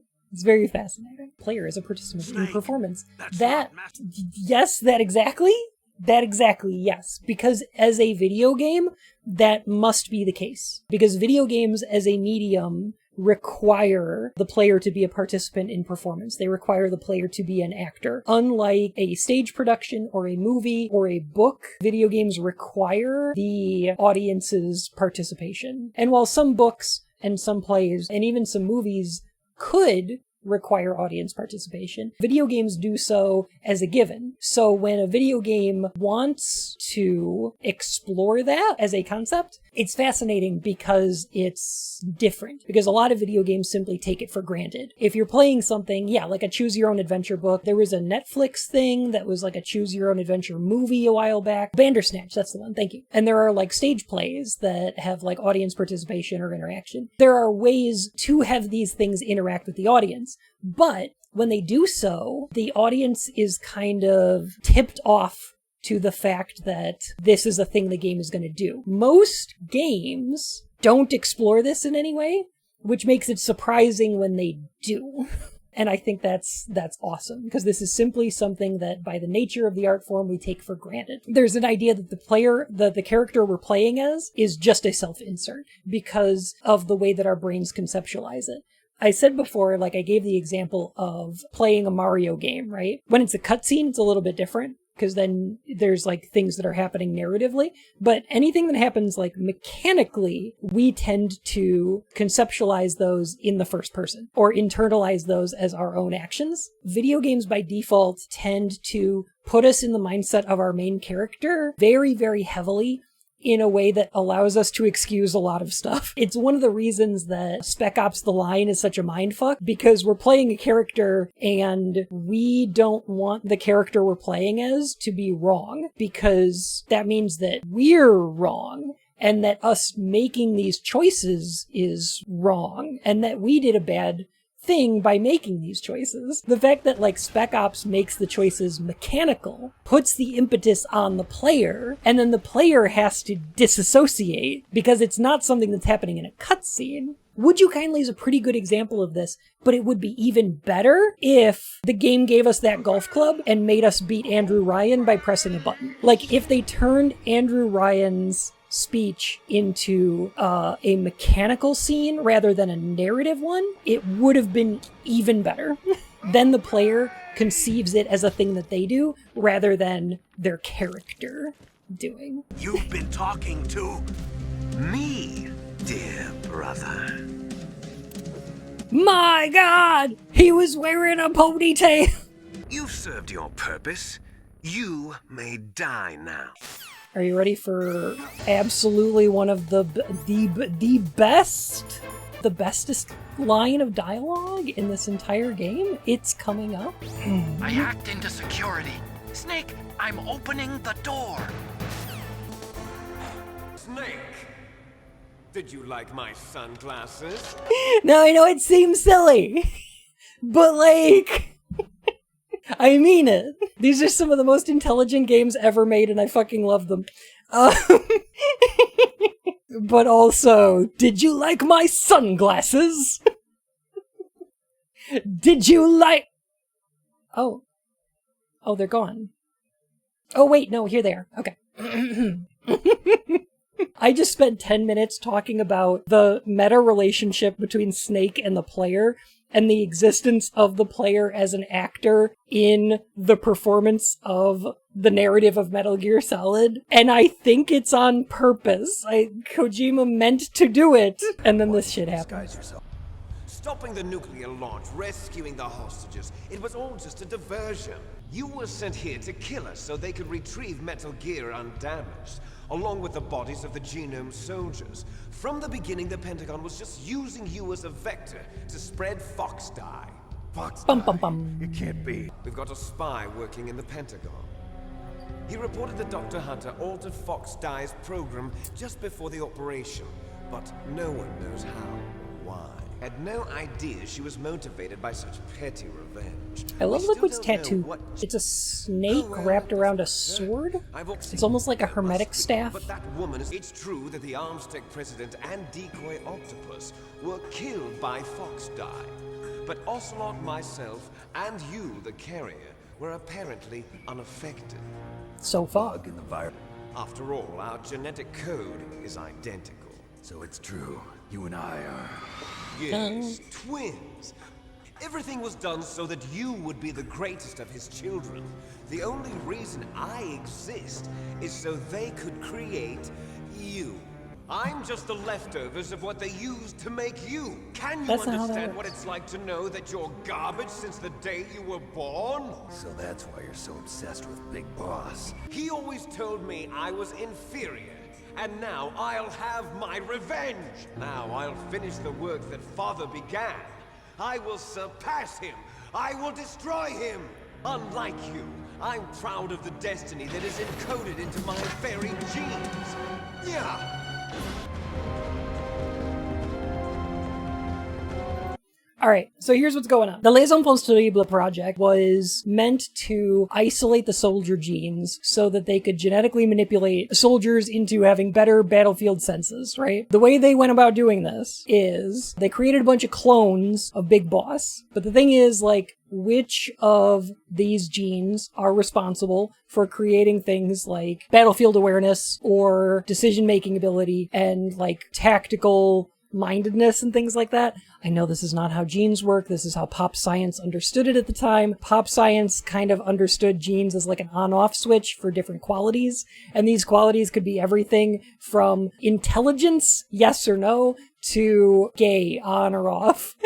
I understand that's not how it actually is, but in the 90s, during the mapping of the human genome, this is what people thought and wrote about in magazines and things. You can look it up. You can look up a lot of articles from like 1993 that are talking about this kind of stupid bullshit. And I am sure there are some that would want to turn the gay switch on and snap off the lever. Because heck the world. Yeah, there's no such thing as recessive genes, but it's like, it's about phenotypical expression, right? So... I would like to propose, gay on, intelligence off. Create an army of Femboy. That's me. So the idea was you have one clone that has all of the dominant traits expressed, and you would have one clone with the recessive traits expressed, and then you'd probably have like a control or several controls. You'd probably make a lot of them, right? You'd think. But like that's the idea here. The thing that Liquid doesn't get is that even if he's right and there are soldier genes that would make people better at being soldiers, why would those traits be dominant and not recessive? Like, why does he think that there's a moral quality to having recessive traits. Maybe they just told him he was garbage on purpose as part of the experiment. Who knows? See if I remember how to do this fight. Gotta equip my barmer.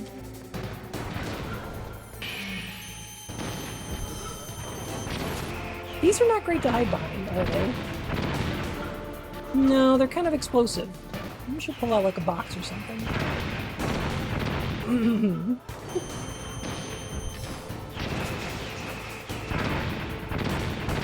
Snake, Rex's armor is impregnable. You can't do anything. You can't impregnate it. It is unbreedable, dominant and infertile. Do you see that round plate on Rex's left arm? If you can destroy that thing, it won't be able to use its electronic equipment. If you can shoot a Stinger missile into the cockpit, you'll destroy the computer control system. You intentionally designed Just it one? with a weak point? It's not a weak point. I like to think of it as a character flaw. I built a weak point into my mobile death machine. I owe you one, Otacon. Then the Death Star must be very interesting in personality. I can't believe you have to stand on this thing like this. Okay.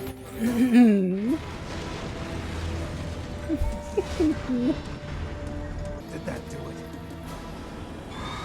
Try, Snake! Die! Grey Fox, the name from long ago. I'll send you back to hell! I love his fucking Mega Buster.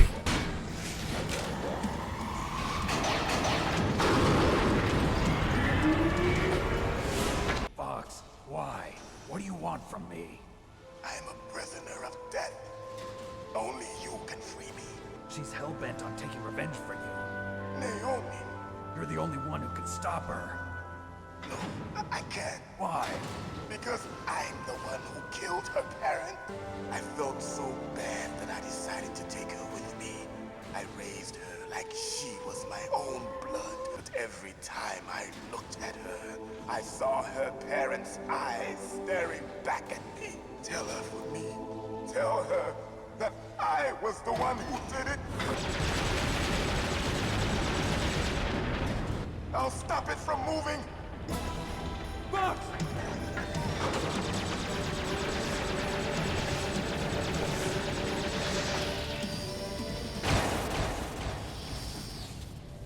There's a thematic parallel there because he took off Ocelot's arm. In the Middle East, we don't hunt foxes, we hunt jackals. How strong is that exoskeleton of yours? Snake, are you just going to sit by and watch him die?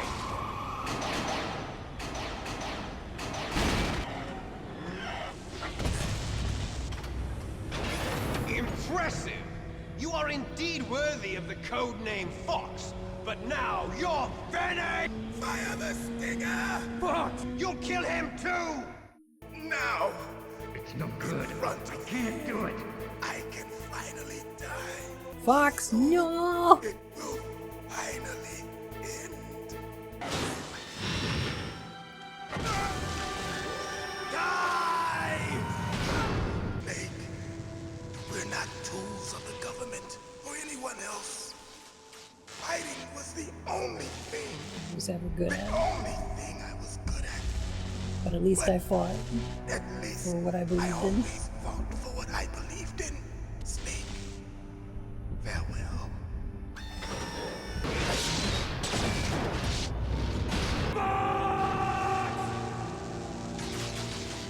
Foolish man! He prayed for death, and it found him. You see, you can't protect anyone, not even yourself. Die! Hide behind these boxes?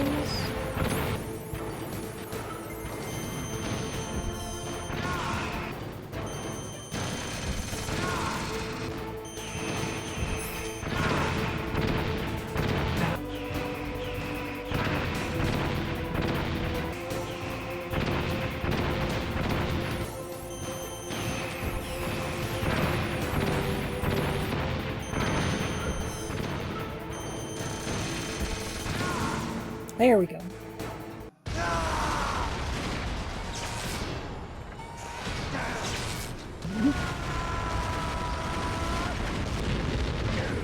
God, I love this game.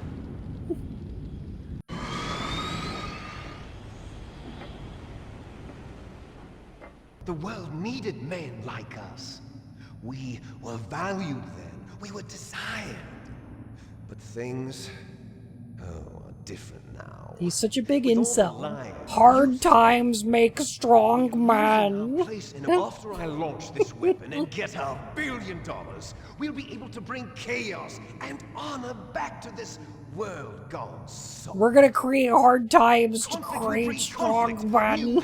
But as long as there are people, there will always be war. But the problem is balance.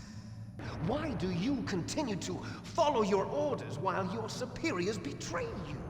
You enjoy all the killing.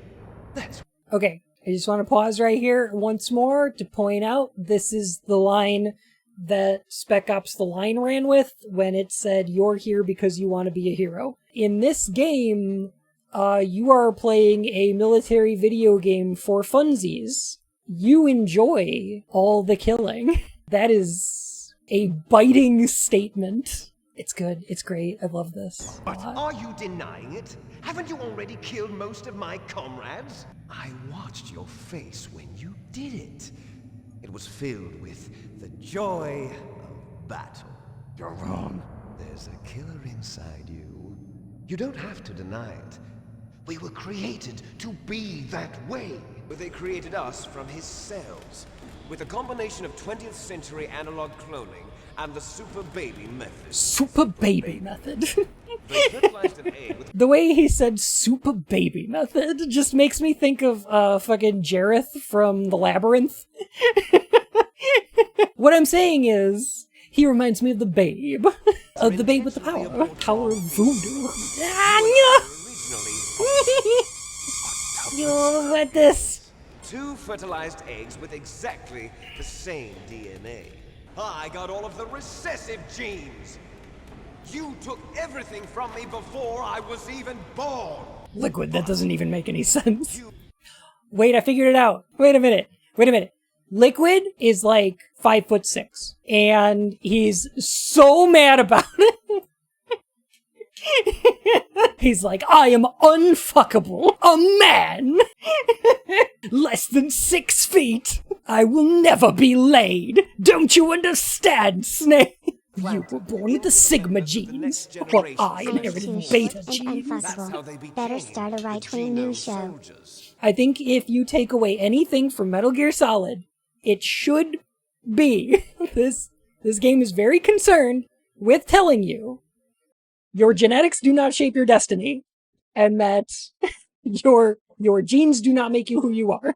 We're supposed to understand that Liquid is wrong. My takeaway from this game is that there is not a difference between Liquid and Solid Snake in terms of genetics. They have the same genetic code, right? They have very similar training. They have somewhat similar experiences. They, for all intents and purposes, should be relatively evenly matched, but there is an intangible something that gives Snake an advantage over Liquid and allows him to succeed here, and I believe that that advantage is represented by the player's control, which is supposed to represent something like free will. It's your own determinism, your own choice of destiny, not your genetics, right?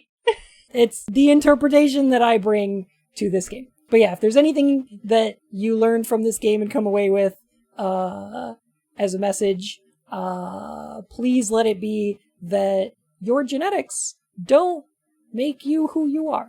Injected soldiers with the soldier genes.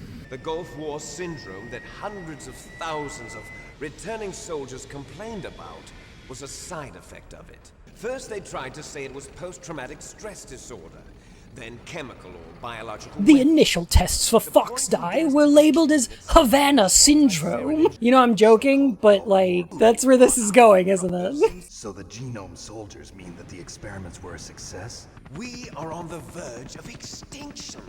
Have you ever heard of the asymmetry theory? Nature tends to favor asymmetry. Those species which have gone extinct all show signs of symmetry. The genome soldiers suffer from the same problem. signs of symmetry. So do I. As do you. We are all on the verge of death at the genetic level. We don't know when or what type of disease will occur. That's why we need the old man's genetic information. You want Big Boss's DNA so you can save your family? It's very touching. In nature, family members don't mate with each other, and yet they help each other to survive. Do you know why? It increases the chance that their genes will be passed on to a new generation. You can't fight your genes, it's fate. All living things are born for the sole purpose of passing on their parents' genes. That's why I'll follow what my genes tell me, in order to break the curse of my heritage. Oh yeah, Richard Dawkins was very big around this time. This is where a lot of this pop science bullshit comes from. God, what is the name of the book? The Selfish Gene or whatever?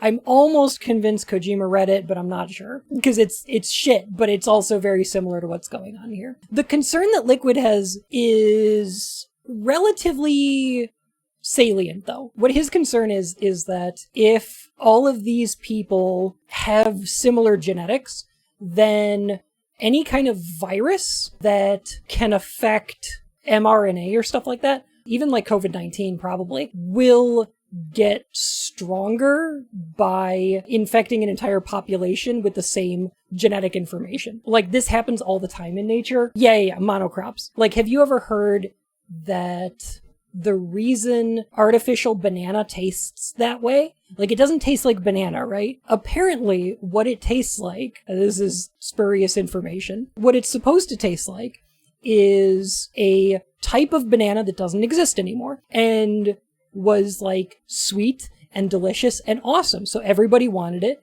So everybody made a bunch of banana trees of the same type. They became incredibly incestuous, as plants are wont to do, but it means that they're all incredibly genetically similar. And when suddenly a virus affected this type of banana tree, it just ravished them because they were so genetically identical. Yeah, they were clones. And it drove them entirely extinct. So they're not around anymore. Oh, right. They're sterile, so they're clones, right? A fungus, that's what it was. Okay. So that's the type of thing that I think he's talking about here when he's talking about asymmetry. Species are not meant to be too genetically similar. It's bad. It's very bad for us. Like, you can observe this in any kind of purebred dog. Purebreeds are a genetic mess. They are prone to genetic defects that propagate throughout the entire species, and then wind up with things like German Shepherds having issues with their hips later in life. They all get this. Pugs with breathing problems. The most survivable and healthy dogs are mutts. Like, this amount of, like, diversity of genetics is incredibly healthy, and I would argue necessary for survival. So yeah, having a race of clones is just one bad cold away from extinction is exactly right. Yeah, he's talking about hegemony rather than symmetry, which might be a translation thing, but it might also be just a term that was more commonly used for, like, genetic symmetry. I don't know, I'm not a scientist. There's elements to what Liquid is saying here that are salient. They're interesting things to think about. Look behind you. Made you look. Let Meryl go. As soon as we've finished our business, we're almost out of time. If you want the details, why don't you ask your precious Colonel Campbell? Colonel, can you hear me? The Secretary of Defense has taken over active control of this operation. He's on his way there by AWACS. What for? To bomb the place. What? Now that there's no more danger of a nuclear strike from Metal Gear, he's going to do whatever's necessary to cover up the truth of what really happened here. If I issue an order to delay the strike, it'll confuse the chain of command and at least buy you some time. It'll give you a chance to escape. Are you sure? It'll be bad for you. Don't worry. It's the least I can do for you. Isn't it a bad idea to nuke a place that has a bunch of nuclear warheads in storage? I'm ordering them to cancel. What? Yes. What are you doing? Roy Campbell has been relieved of duty. This is the Secretary of Defense, Jim Houseman. Put the Yo, everybody forgets about this guy. Everybody forgets this guy's in the game. He's the bad guy. This is the bad guy of the game. Jim Houseman is actually the villain of Metal Gear Solid, and I think everybody forgets that. You bastard. There won't be a speck of evidence left. We'll simply say that the terrorists exploded a nuclear device. Smart. You'll be murdering everyone here. The scientists, the genome army, everyone. Donald, the DARPA chief is already dead. So, you didn't mean to kill the DARPA chief after all. He was my friend. He was one of my donors. You know, one of those good friends that takes you on million-dollar yacht trips. You two are an embarrassment from the 1970s. Our country's dirty little secret. You can't be allowed to live. Farewell. Let's finish this before the airstrike. Only your death can satisfy me. Only your death can return to me what is rightly mine. Snake, have you heard of Big Chungus? If you win, you might still be able to save her. Have at you, Snake! I'm gonna do a lot of this, where I like kinda juke. There is a phase 2 to this. Better hope I win. Snake! It's going to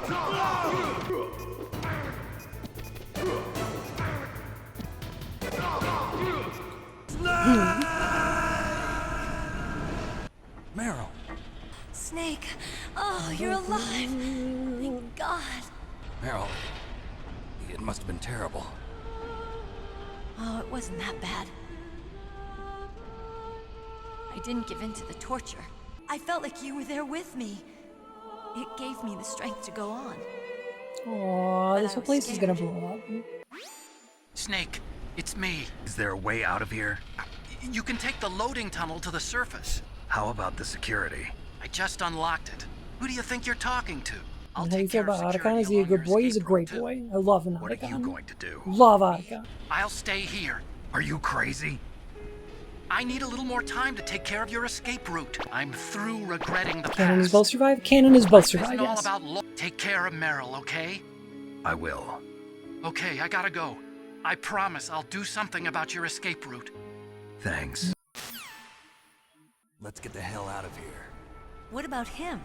Like, Otacon survives in the Meryl ending, it's just that he doesn't show up.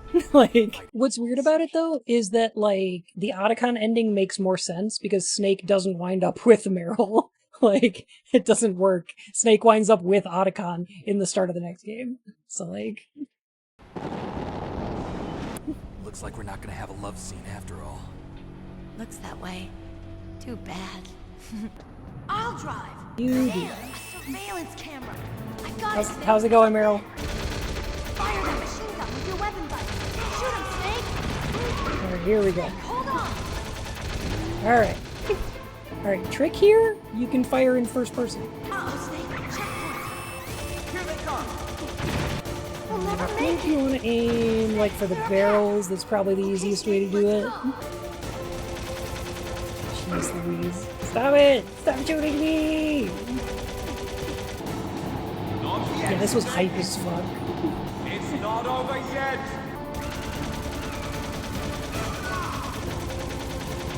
Get you liquid! Stop it! No bumping! No bumping! The fact that the entire game is voice acted was unheard of. And still holds up pretty darn well. Seems pretty resilient.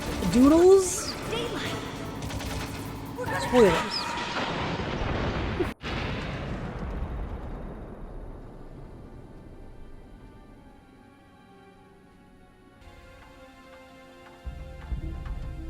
I can't move. What happened to Liquid? Uh-oh. Snake! Snake!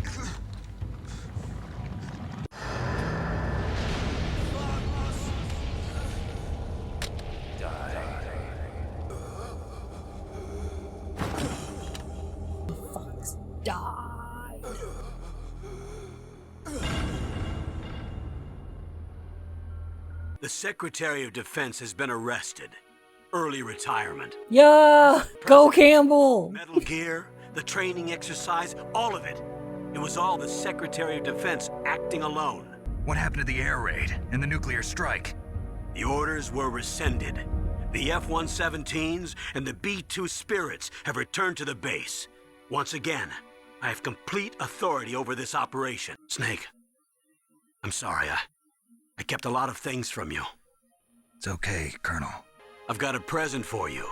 There's a snowmobile close to you. Mei Ling saw it on the satellite photos. This time of year, the glaciers are pretty calm. You should be able to ride right out of there. You two officially died after your Jeep sank into the ocean. That's not too far from the truth. Also, there's a helicopter waiting for you on Fox Island. Dr. Hal Emmerich should be somewhere on the base. I want someone to bring him in. I understand. Leave it to me. Roy, just tell me one thing. What? About Fox Die. Meryl will be fine. She wasn't included in its programming. What about me? It killed Liquid. Naomi said that she wants to talk to you face to face about that. This is maybe the most frustrating thing Naomi does in this entire game. Naomi, your brother just saved you, me, and the whole world.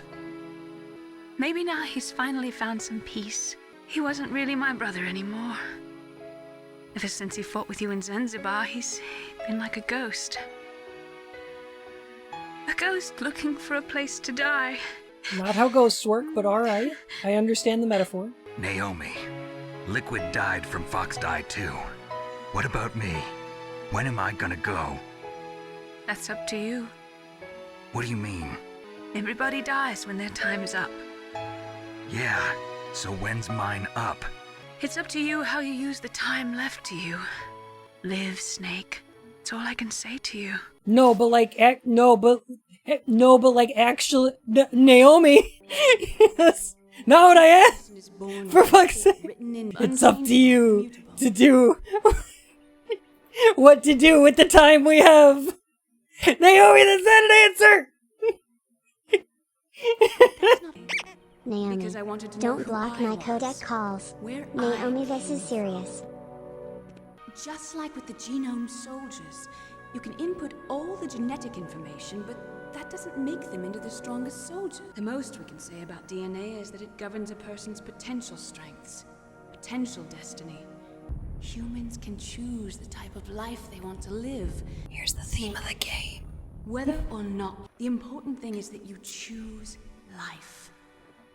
And then live. Until today, I've always looked for a reason to live.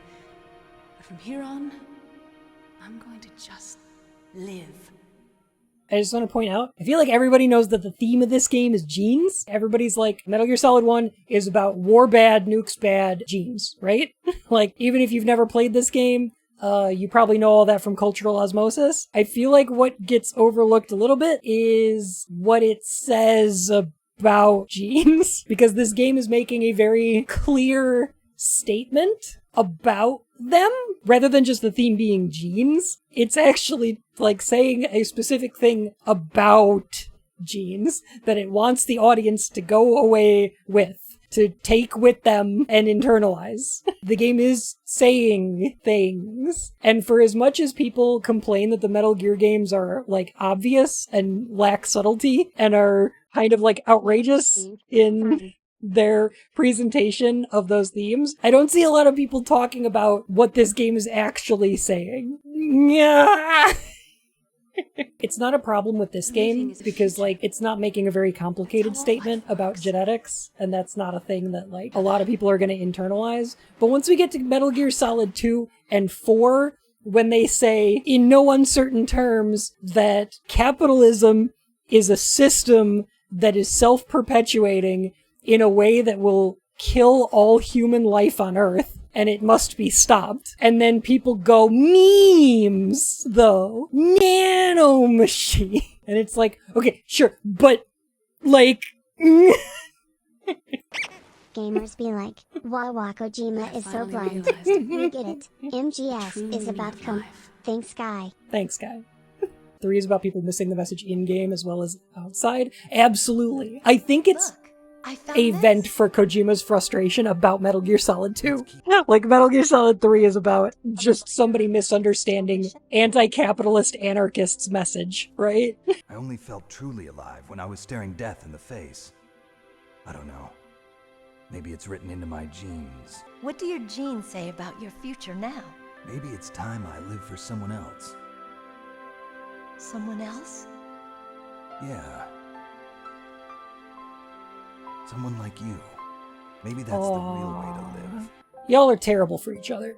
Tragically, they were both tops. Will we find it? So, where to, Snake? David. My name's David. Hello, I am David. Okay. So where to, Dave? I think it's time we look for a new path in life.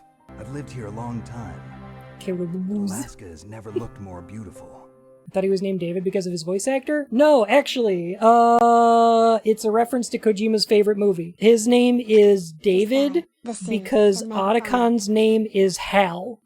Dave and Hal are the astronaut and AI from 2001: A Space Odyssey. That's the reason. That's literally it. 2000 And is his favorite movie? There's hardly income in that movie at all. In the 1980s, there were more than 60,000 nuclear warheads in the world at all times. The total destructive power amounted to 1 million times that of the Hiroshima A-bomb. In 1993, START II was signed, and the United States and Russia agreed to reduce the number of deployed strategic nuclear warheads to 3,000 and 3,500 each by 2000. As of 1998, there still exist 26,000 nuclear warheads in the world. The other hidden theme of this game is that you should really go outside, nerd. Please go outside. Go outside. Yeah. I don't think Kojima's perfect, but I do think that the games he makes are smarter than people give them credit for. Very interesting politically. I love thinking about them. I love talking about them. He's a great director. Like, fantastic director. Not the best writer. Not a great writer. I feel like a lot of the script of like Metal Gear Solid 1 and especially 2 are from the other writers on those projects who, not just like the translators, but also like a lot of co-writers worked on those. The entire unit was wiped out. Those two are still alive. Fox Die should become activated soon. Right on schedule. Yes, sir, I recovered all of Rex's dummy warhead data. No, sir, my cover is intact. Nobody knows who I really am. Yes, the DARPA chief knew my identity, but he's been disposed of. Yes, the inferior one was the winner after all. Until the very end, Liquid thought he was the inferior one. Yes, sir, I agree completely. It takes a well-balanced individual such as yourself to rule the world. Well-balanced? No, sir. No one knows that you were the third one, Solidus. What should I do about the woman? Yes, sir. I'll keep her under surveillance. What did I call that? You called it, Doodles! I told you to hang on to that idea. Dun dun dun dun dun! The president is also a Snake clone. Ocelot was working for him so that he could get the Rex data and also keep Naomi under surveillance. God, that scene is so good. I fucking love it. His name is George Sears, yes. But heck, thank y'all so much for, like, hanging out, playing Metal Gear with me, letting me show off my favorite game. Well, I mean, you know, one of my favorite games. My favorite series. One of my favorite series. You know what I mean.